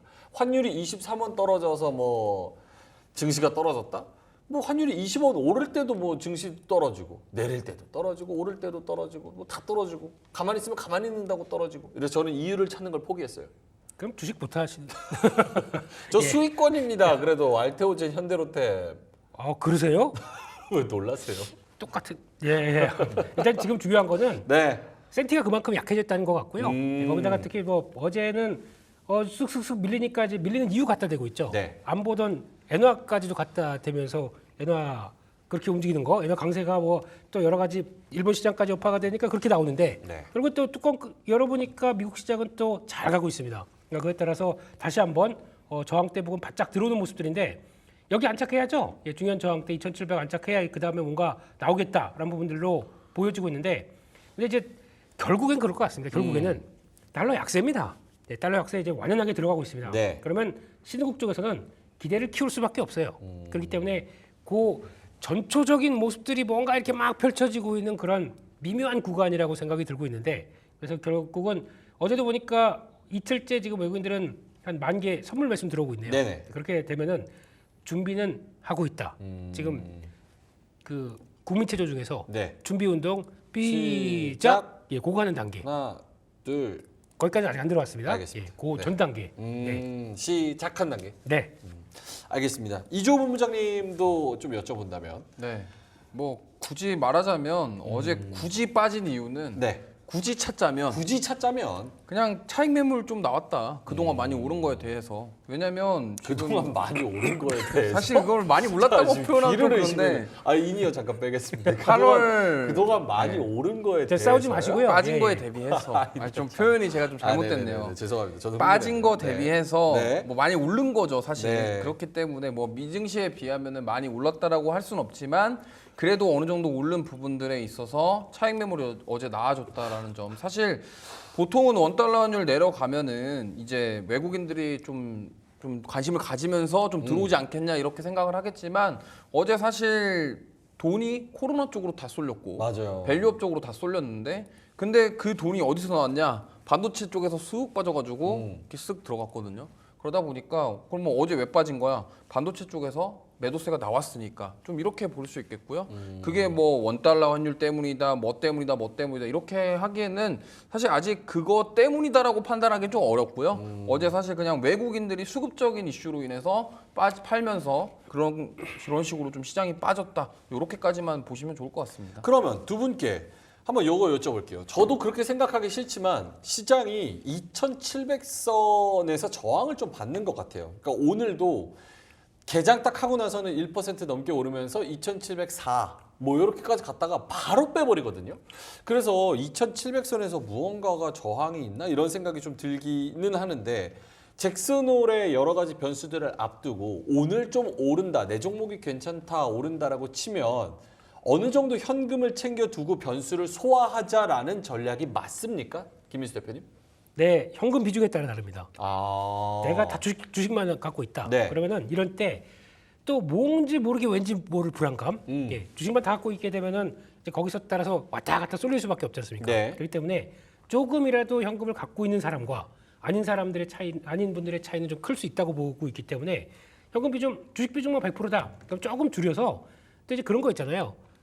시장 보면 오늘은 오늘에 맞게 또 움직이는 섹터들 네. 그거 가지고 그냥 툭툭 쳤다가 그다음에 또 현금 갖고 있고 그렇게 나오면서 대응하는 게 제일 좋지 않느냐. 요즘은 그냥 딱 그래 이거 V자 반등이야라고 가는 것보다 심리적으로는 안정이 그게 조금 더 좋겠다라고 봐야 될 것 같습니다. 심리적인 안정과 조금 지키는 전략이 우선일 것 같다. 네. 현금 비중 지금 몇 퍼센트 정도가 적절합니까? 한 40%? 예? 너무 많아요? 그럼 주식하지 마세요. 현금도 전략입니다. 워렌 버핏이세요? 아, 네. 어느 정도가?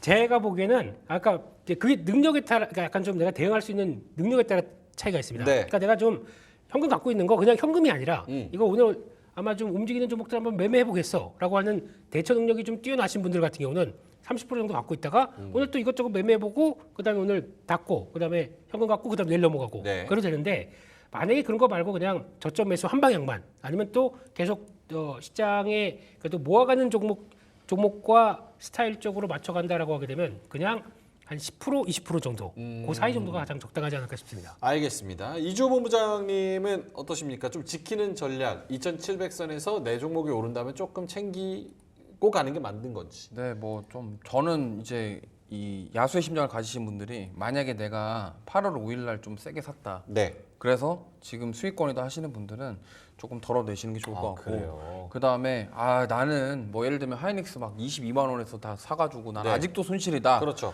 이제 이러신 분들은 조금 더 보시는 게 좋겠고 그러신 분들이 대부분이겠죠. 네, 그렇죠. 그렇기 때문에 좀 이거는 내가 언제 매수했냐에 대한 차이에 따라서 대응을 하시는 게 좋을 것 같고요. 정답은 없습니다. 사실 뭐 잭슨홀 미팅에서 파월 의장이 우리의 뒤통수를 칠지 아니면은 좋은 쪽으로 잡아줄지는 아무도 몰라요. 그렇기 때문에 근데 개인적인 사견으로는 파월 의장이 아무래도 좀 공무원이잖아요, 미국에서는. 네. 그러다 보니까 다음 대선의 인지를 할 것 같아요.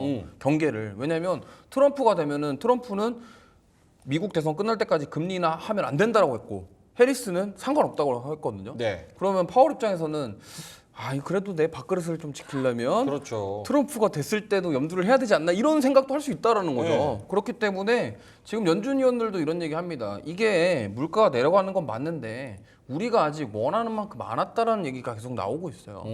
잭슨홀 미팅에서 어떤 이제 후폭풍이 나올지 아무도 모르기 때문에 저는 일단 수익권이신 분들은 좀 챙기고 그다음에 현금을 최대한 많이 확보를 하고 그다음에 아까 말씀하신 것처럼 나는 이슈에 따라서 트레이딩으로 한다 그러면 뭐 그거 가지고서 오늘 사고 팔고 하는 거는 전혀 문제가 안 되기 때문에 그거는 능력껏 하시되 대신 지금 뭔가 여기가 저점이다라고 생각하고 나는 이걸 묻어둬서 중장기로 보겠다 이건 조금 위험하다 이렇게 좀 보시면 좋을 것 같습니다. 알겠습니다. 최근에 이제 급락했을 때 또 담으신 분들이 있기 때문에 요거는 지금의 수익권인지 혹은 손실 구간인지에 따라서 비중에 따라서 그리고 본인의 능력에 따라서 천차만별이라는 거 말씀을 드리면서 일단은 1,700선에서 좀 저항을 받는다는 거는 말씀을 드리겠습니다. 자, 오늘 하이닉스가 4% 오르면서 20만 1,500원, 20만 원 선 돌파하면서 올라가고 있습니다. 그래서 저희 제작진이 첫 번째 주제는 이렇게 준비를 했습니다. 보여주시죠. 자, 믿는다 반도체? 역시 아직도 의구심이 있나 봐요. 물음표를 안 붙이고는 못 빼기겠습니다. 그래서 물음표를 한번 붙여봤는데 대장주 3조 폭풍 매수 나선 개미 그리고 오늘도 하이닉스 외국인들이 좀 사주는 것으로 아까 좀 확인을 했습니다. 반도체 관련해가지고 엔비디아도 쭉쭉 오르면서 시총 2위를 탈환을 했고요. 반도체주 우리나라도 삼성전자가 1%, 하이닉스가 4% 오르면서 오늘 또 빨간불을 켜주고 있습니다.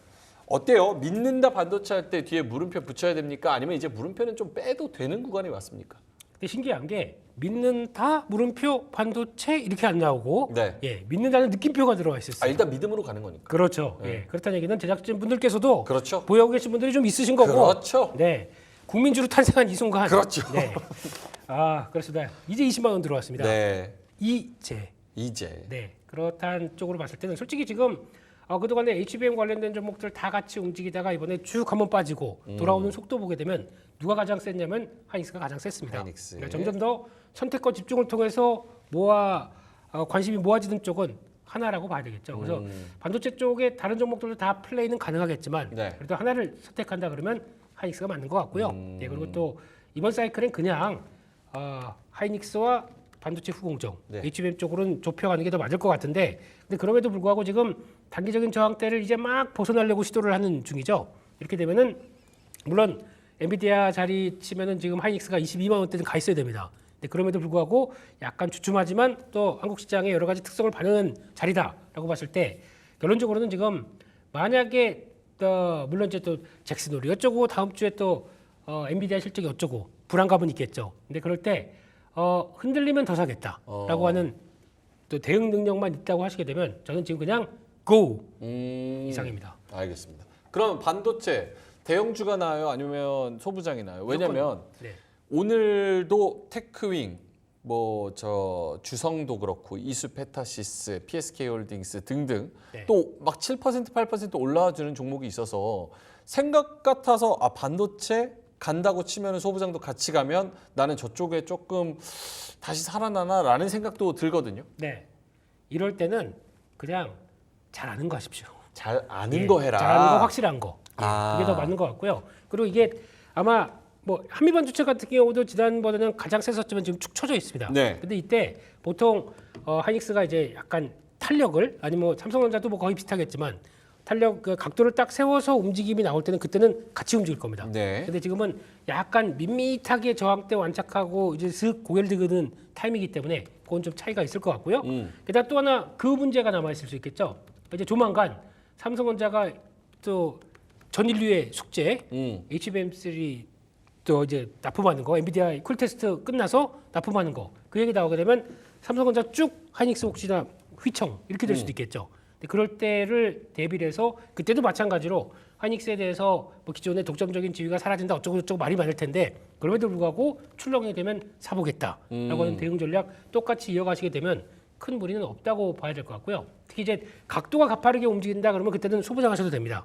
근데 지금은 일단 어차피 좀 다 물려 있어요. 네. 그렇기 때문에 그걸 그냥 두셨다가 어떤 하이닉스 중심으로 탄력들 받는 거 보시고 그다음 대응하셔야 될 것 같습니다. 오케이, 알겠습니다. 잘 아는 거 하자. 그러니까 지금은 좀 신중하고 내가 모르는 거 안 건드려서 지키는 전략이 좀 유효하다라는데 궤를 같이 하는 것 같습니다. 네. 이조 본부장님도 믿는다 반도체. 이제 좀 믿어도 됩니까? 더 상승을 기대해도 됩니까? 네, 저도 뭐 더 상승 여력 충분히 있다라고 말씀을 드리고 싶고요. 예. 지난주에 공교롭게 김민수 대표님이랑 저랑 하이닉스 얘기했었잖아요. 맞습니다. 아, 진짜로 이게 20만 원 왔거든요. 이제 지난주에 딱 얘기했는데 저는 이제는 삼성전자 쪽 봐야 되지 않느냐. 아, 그것도 물어보려고 그랬어요. 네, 왜냐면 하이닉스 쪽 좋아요. 실적 좋을 거 다 알아요, 이제. 다 아는데 결국에는 지금 레거시 반도체 쪽 1등은 삼성전자입니다. 그럼 하반기에 지금 디램이랑 낸드 쪽 결국에는 삼성전자가 1위기 때문에 물론 HBM에 대한 부분들은 하이닉스가 아직 우위를 점하고 있지만 그렇다 한다면 지금 디램 쪽에 삼성전자가 1등인데 여기서 만약에 삼성전자가 HBM까지 붙어준다. 그럼 이것도 얘가 달라지거든요. 그렇기 때문에 그동안 이제 삼성 밸류체인을 가진 기업들이 못 움직였기 때문에 제가 봤을 때는 삼성전자 밸류체인을 가진 기업들 위주로 좀 보시는 게 어떨까 싶습니다. 알겠습니다. 삼성전자가 그 절대적 PER로 봤을 때는 좀 더 싸죠? 하이닉스보다 지금 위치에서는. 뭐 지금 그 숫자로만 봤을 때는 숫자로 봤을 때좀 그런데 더 이게 뭐 싸고. 사실 그게 뭐 싸다 안 싸다의 의미가 있나 싶을 의미가 정도이긴 해요, 없다. 사실은. 네. 이조 본부장님도 같은 질문 드린다면 반도체 소부장으로 좀 베팅을 하고 싶다 하면은 지금 유효합니까? 아니면은 진짜 그냥 대형주를 믿고 가는 게 나은 분위기입니까? 저는 오히려 좀 중소형단에서 소부장 보시는 게 나을 것 같아요. 그래요? 네, 왜냐면 지금 하이닉스의 회복력이 좋은 건 맞는데 지금 이 다음은 그럼 뭘까에 대해서 우리가 고민을 안 할 수가 없어요. 왜냐면 지금 보시면은 코스피 코스닥이 어쨌든 지금 하이닉스랑 삼성전자가 올라가야 코스피도 올라가거든요.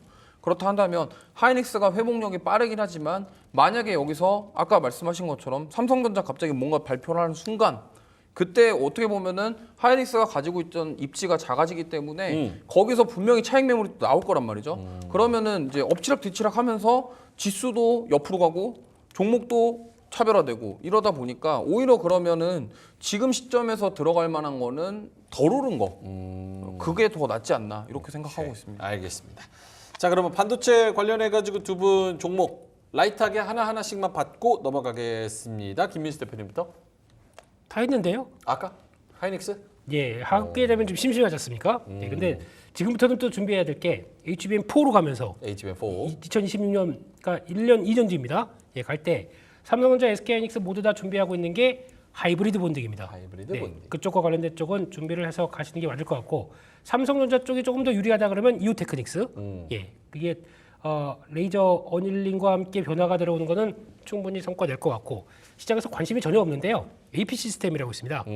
실적 괜찮아요. 네. 예, 600억 영업이익 나오는데 시총이 지금 2,600억. 네, 이런 아주 못 올라왔습니다. 이런 회사도 서서히 관련돼서 성과 낼 수 있다고 보고 있기 때문에 지금은 얘기 전혀 안 나올 겁니다. 나중에 한 3개월 뒤 가게 되면 와 하이브리드 본딩 그럴 때 다시 예, 또 확인할 수 있는 예, 프로가 되기를 생각하면서 알겠습니다. 거기까지만 AP 시스템? 말씀드리겠습니다. 예. 알겠습니다. 이주호 본부장님은요? 네, 저는 ISC라는 종목을 좀 ISC 많이 떨어졌죠. 네, 이게 정말 많이 빠졌거든요. 네. 사실 뭐 그렇습니다. 하이닉스랑 뭐 기타 기업들 HBM 관련주들 갈 때 이 종목은 이제 23년도 실적이 안 좋다. 24년도 1분기, 2분기 안 좋다. 그것 때문에 이미 맞았어요. 이미 먼저 다 빠졌는데 지금 여기서 그러면 주가가 더 빠질까? 이런 생각이 좀 들기도 하고요. 결국에는 지금 올해 하반기의 실적에 대한 부분인데 지금 ISC 같은 경우는 실리콘 러버 방식의 그 테스트 소켓 관련 기업입니다. 근데 이 러버 방식을 쓰는 데가 여기밖에 없어요. 리노공업이랑 뭐 TS 이런 기업도 있지만 이러한 실리콘 러버 방식 자체를 취급하는 데가 여기인데 이제 옛날에 과거 이런 얘기가 나왔습니다. 이 과거의 영광의 시절 10만 원대 넘어갔을 때 이 ISC의 그 실리콘 러버 방식의 소켓을 애플이나 기타 이제 외국의 반도체, 미국의 빅테크 기업들이 좋아한다 이런 얘기들도 있었고 네. 실제로 그런 이슈도 있었습니다. 그렇기 때문에 만약에 그쪽으로 좀 수출에 대한 부분들이 더해진다고 한다면 하반기에 그런 실적 그리고 앞으로 가능성은 충분하다. 그렇기 때문에 지금 가격적인 메리트가 너무 좋기 때문에 지금 보시면 좋을 것 같다는 말씀 드리겠습니다. 알겠습니다. ISC, AP 시스템 이렇게 반도체 뭐 전반적으로 삼성전자, 하이닉스도 좋다. 하지만 소부장까지 봐도 괜찮을 것 같다. 아는 거 하자, 지키는 거 하자, 좀 신중하게 하자. 여기에 또 방점이 찍혀 있습니다. 자, 그러면 두 번째 김민수 대표님이 발제한 주제로 넘어가 보도록 하겠습니다. 게임스컴 바로 코앞으로 왔는데요. 게임스컴 2024 개막 D-1. 하지만 오늘 펄어비스는 재료 소멸로 장 초반에는 마이너스 한 8% 정도 마이너스가 됐었습니다. 그 보스몹 잡는 거를 그래픽을 저희가 좀 보기는 했었는데 아침에 네. 그게 조금 뭐 실망이 있었는지 아니면 뭐 좋은데 재료가 소멸된 건지 모르겠지만 어쨌든 자 게임스컴 관련해서 우리가 투자할 수 있습니까? 네, 할 수는 있는데 네. 또 거기다 그거 보여줬다고 그냥 또 야, 시장이 쫓았어요 참- 제가? 아니요. 뭐 네. 아침부터 저도 겜덕이니까. 야, 겜덕. 네. 예. 솔직히 겜덕 입장 쪽에서 네. 그 콘솔 마우스 들고 예. 그거 플레이하는 거를 상상해 보게 되면 네. 아주 짜릿짜릿하지 않습니까? 어. 네, 근데 그거 내놓고 그건 주가와 상관없어. 그러면서 그냥 밀어버리는 이런 시장을 마셨을 때 역시나 그렇구나. 그래서 가장 큰 포인트는 그겁니다.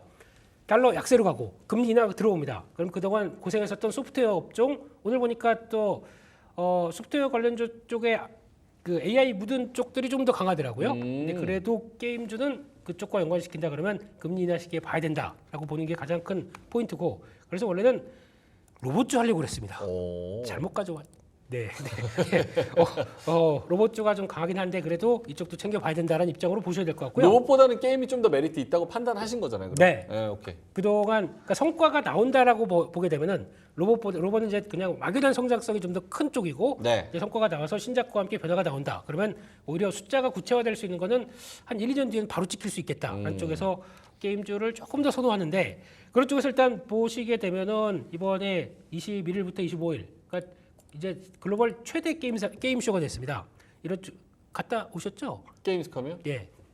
게임스컴을 제가 가라고요? 독일에서 하는 걸? 갔다 오세요. 티켓을 이렇게 예, 가서 보고 오세요. 네네. 네, 그래서 이렇게 들어갔는데 이번에 한국 업체들이 가장 많이 참여한다고 하더라고요. 한 30개사 참여해서 알고 있는 저희 게임사들 대부분 들어가고 거기다가 원래 ONL이라고 그래서 SNL 아닌 ONL 쪽에서 게임스컴 오프닝 나일 라이브 쪽에서 신규 게임들 영상 막 공개하다 보니까 어제 그래서 펄어비스 영상이 그 하얀 뿔, 흰 뿔, 루돌프.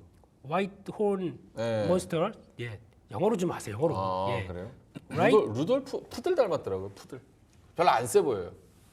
근데 안 죽어요. 예, 에너지가 여기까지. 했다가 그래서 더 짜증나. 세- 귀엽게 생겼는데. 원래 요즘은 그런 게임이 대사입니다. 아, 그래요? 예, 약간 피해 거실 때도 그랬잖아요. 피해거지. 네.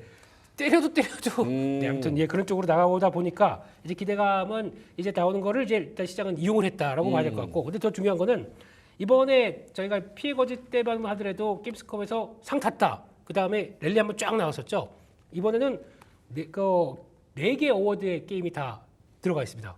그게 펄어비스가 2개, 그리고 또 그밖에 넥슨 쪽이 하나가 또 어디였죠? 예, 크래프톤 쪽이 또 하나 들어가 있고 이런 쪽으로 다 후보에 들어가게 되면은 기대감이 높은 건 사실이죠. 근데 그런 쪽에서 일단 뭐 넥슨 쪽에서 나오는 거는 퍼스트 버스커 카잔 이거 던파 아시죠?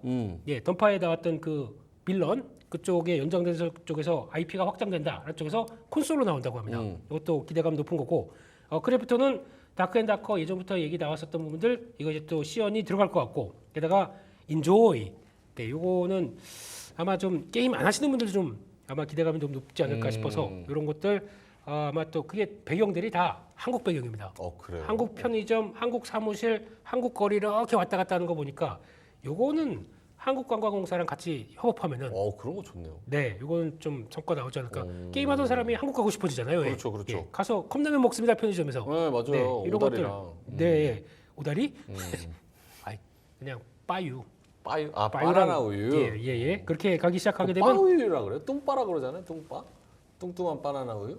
뚱빠라 그래요, MG는. 그 항아리 모양. 네, 뚱빠. 그 빠유, 투유, 딸유. 동네마다 달라가지고. 아예 안 듣고 계시죠? 단지라고도 저는 게임 얘기하는데 우리 동네는 지금 단지라고 뭐 네이버 얘기했는데. 보시는 거 아니에요? 아니요. 단지라고. 아니 왜냐면 제가 할 말을 다 하셔가지고 단지. 지금 뭘 얘기해야 되나 좀 보고 있었어요. 알겠습니다. 그래서요. 뚱빠 왜 얘기한 거예요? 아니 게임스컴 그래서 재료가 된다는 거잖아요. 게임스컴에서 네. 예, 이제는 이게 재료가 안 될 것 같으니까 계속 바나나 우유 얘기하시고 이상하게 아니다, 하시는 것 아니다. 같은데. 그렇게 됐었을 때, 그러니까 만약에 상을 받는다 그러면 또 달라질 것 같아요. 네네. 그래서 나올 수 있는 변화 보셨으면 좋겠고 카카오 게임즈도 나온다라는 쪽에서 카카오 게임즈, 네오이즈, 하이브 AM 다 새 게임들이 나온다라고 하게 되면 보통 그렇습니다. 그러니까 새로운 게임 가지고 기대감 키우다가 줄었다가 이런 과정들이 펼쳐지거든요. 네, 그런데 반대로 주가가 지금 올라 있는 상태에서 기대감과 같이 나온다 그러면은 한번 뜨면은 바로 정리해야 되겠죠. 근데 지금 같이 미리 뭐 무슨 선반영 이런 식으로 한번 또 밀려내려갔다. 그러면 오히려 지금부터는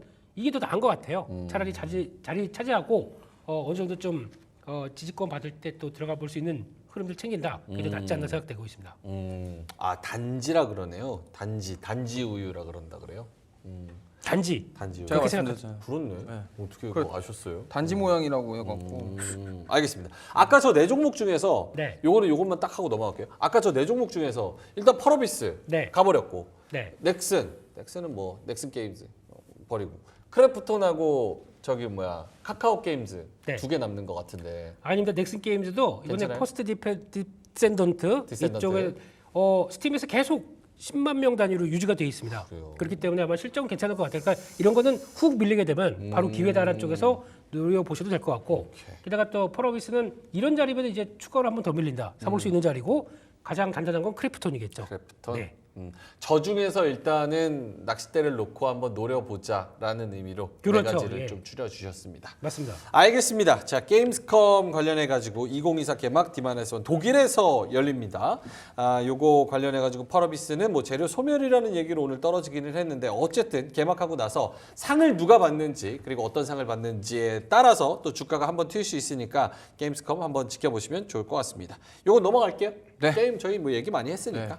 자, 이조 본부장님도 굉장히 중요한 또 이슈를 가져오셔서 세 번째 주제로 넘어가 보도록 하겠습니다. 보여주시죠. 자, BMS 기술로 전기차 포비아 잠재울까? 현대차의 배터리 매니지먼트 시스템 BMS 기술. 전기차 포비아는 사실 어떤 걸로도 지금 사회적인 뉴스와 공포로 잠재우기 좀 어려운 상황까지 오기는 왔습니다. 하지만 어쨌든 기술적으로 해결이 돼야 되는 부분인 거고 그런 부분에서 여러 가지 방법들이 동원이 되고 있습니다. 요거 관련해 가지고 투자 포인트는 어디다 둬야 되는지 그리고 종목도 이런 게 있을지. 일단은 지금 많은 분들이 전고체 배터리에 집중을 하고 있는데 네. 저는 좀 방식을 좀 바꿔야 된다 생각합니다. 오. 왜냐하면 전고체 배터리가 지금 많은 분들이 오늘도 급등 나왔잖아요. 근데 전고체 배터리가 대안이다라고 나오는 이유는 결국에는 그 분리막이 없기 때문에 그러면은 이 전고체 배터리랑 습성 자체가 양극재와 음극재가 만나서 폭발이 안 일어난다 그거거든요. 지금 논리가. 근데 지금 이거 개발하고 양산하고 나오는데 지금 몇 년 걸릴지 아직도 몰라요. 그러면 지금 이게 주가가 오르는 게 과연 이게 진짜로 대안이 될 거라서 오르는 거냐에 대해서 우리가 생각해 봐야 된다는 겁니다. 그러면 지금 정부에서 어쨌든 보조금도 지원해주고 전기차 구매를 독려했잖아요. 그러면 정부에서 당연히 이거를 브레이크를 걸기 위한 뭔가가 나오겠죠. 그렇다고 한다면 저는 지금 현대차에서 미리 먼저 공개를 한 그 BMS 기술 있죠. 이 부분 쪽으로 뭔가 연결이 되지 않을까 싶어요. 그렇다 한다면 정부에서 지금 꺼낼 수 있는 카드는 니네 저거 BMS에다가 업데이트를 해갖고 차 종별로 다 저기서 감지를 해갖고 알림을 받을 수 있게 조치를 다 해.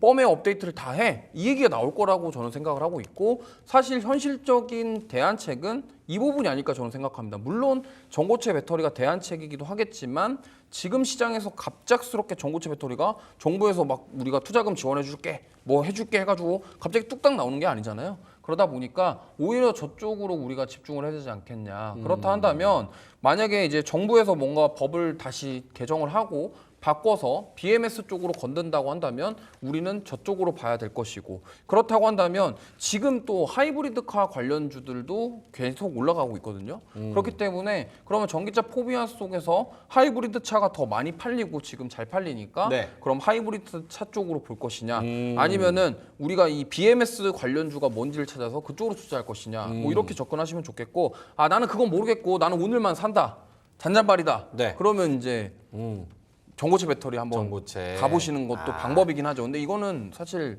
뭐가 정답이다는 없어요. 그렇죠. 컨셉에 따라 네. 다른 거니까. 수익을 많이 내시는 분이 정답이고 그러한 와중에 뭐 나는 전고체 본다, 나는 뭐 하이브리드 카 쪽 본다, 아니면은 뭐 BMS 쪽 관련주를 난 보겠다 이런 그렇죠. 것들은 선택하시면 될 것 같습니다. 그러니까 화제가 나고 이슈가 돼가지고 그거에 따른 어떤 방법이 있을까에 따라서 각자 컨셉과 오르는 주식이 좀 다른 것 같습니다. 그래서 본인의 컨셉과 시나리오를 잘 세워보시면 좋을 것 같고요. 지금 말씀해 주시는 BMS 관련된 부분은 또 공략주로 가져오셨기 때문에 네. 같이 한번 네. 이야기를 해보도록 하겠습니다. 자, 주제는 반도체와 게임 그리고 이 전기차 화제에 따른 수혜주들 이렇게 이야기를 해봤는데요. 두 분의 공략주로 한번 넘어가 보겠습니다. 두 분의 공략주 보여주시죠. 카페24, 현대오토에버 이렇게 가지고 오셨는데요. 일단은 김민수 대표님부터 카페24 어떤 부분이 좋은가요? 투자 포인트는 한 1, 2분 드릴 수 있을 것 같아요. 2분? 네, 점심 드시고는 커피 한 잔이죠. 카페 가야죠. 네, 그렇습니다. 그래서 카페24를 보는 건 그게 아니고요. 오늘 시장에서 좀 미국 시장에서 좀 중요한 변화가 나왔습니다. 무슨 얘기냐면은 특히 이제 구글이 이제 넷플릭스랑 협업합니다. 그래서 이번에 그 드라마 아시죠? 에밀리 인 파리. 그게 누구예요? 좀 드라마 좀 보고 그러세요. 그 요즘 시즌 4까지 나왔던 이 뭐요? 에밀리 파리에 가다. 봤죠. 다 봤죠. 예. 거기 가서 그 이제 패션쇼 같은 거 이렇게 나오지 않습니까? 그럼요. 네, 나왔을 때 거기서 내가 이거 마음에 든다.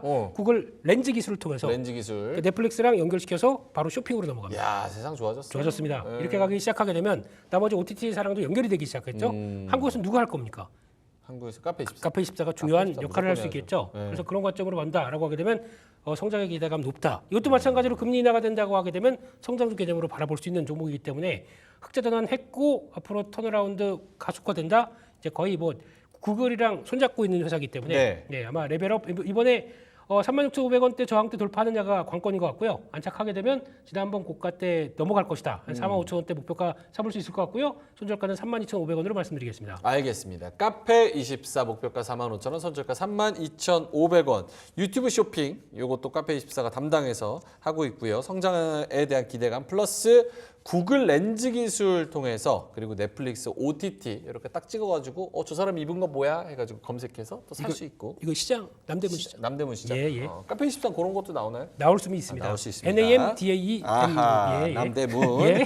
카페24 목표가 45,000원. 잘 살펴보시면 좋을 것 같고요. 이주호 본부장님, 현대오토에버 BMS 기술에 대한 역시 현대 소프트웨어까지 이렇게 기술력 네. 뭐 발전하고 또 연구 개발하고 이런 회사가 없습니다. 네, 일단 뭐 현대오토웨버는 2분기 역대 최저 실적이 나왔고요. 그리고 지금 현대차가 가고자 하는 길이 SDV라고 해서 소프트웨어 중심 차거든요.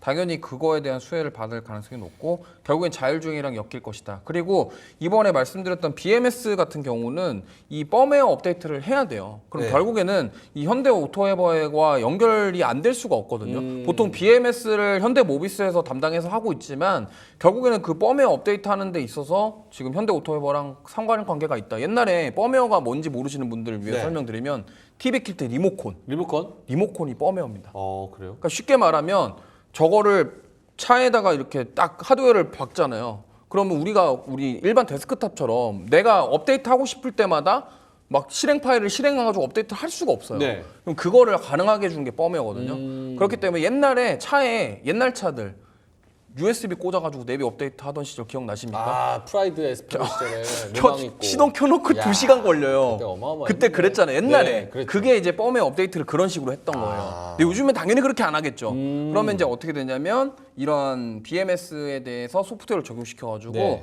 거기에 문제가 생기면은 배터리 셋업체라던가 차주에게 이제 스마트폰으로 알림을 주는 이런 기능들을 정부에서 저는 업데이트를 권장하지 않겠냐. 권장이 아니라 강제로 하라고 하겠죠. 그러면 그거에 대한 수혜를 받을 수 있다라는 것이 저는 현대오토웨버의 가능성이 있다. 이렇게 좀 접근해 보면 좋을 것 같습니다. 알겠습니다. 목표가 바로 한번 들어볼까요? 예, 뭐 목표가는 17만 원 이상 정도 보고 있고요. 그 다음에 지금 뭐 손절가는 14만 원인데 매수가는 15만 7천 원이라고 말씀드렸는데 뭐 지금 가격도 괜찮다라고 생각하고 있습니다. 이게 또 저희 방송 시작했는데 여기 또 야금야금 올라가더라고요. 이상하게 말도 안 했는데 현대오토웨버. 그래서 좀 올라갔지만 지금 충분하고요. 뭐 17만 원 이상 제가 18만 원까지도 충분히 가능성이 있다. 이렇게 접근해 보시면 좋을 것 같습니다. 알겠습니다. 두 분의 공략주 카페24 현대오토웨버 오늘 오르지 못하더라도 다음 주까지 한번 어떻게 움직이는지 잘 지켜보도록 하겠습니다. 자, 두 분과 저는 여기서 좀 인사를 드리겠습니다. 점심 맛있는 거 드시고요. 오후장까지 투자 화이팅 하시고 레몬 리서치의 김윤수 대표님, SB인베스트의 이주호 본부장님 그리고 저는 여기서 인사드리겠습니다. 고맙습니다.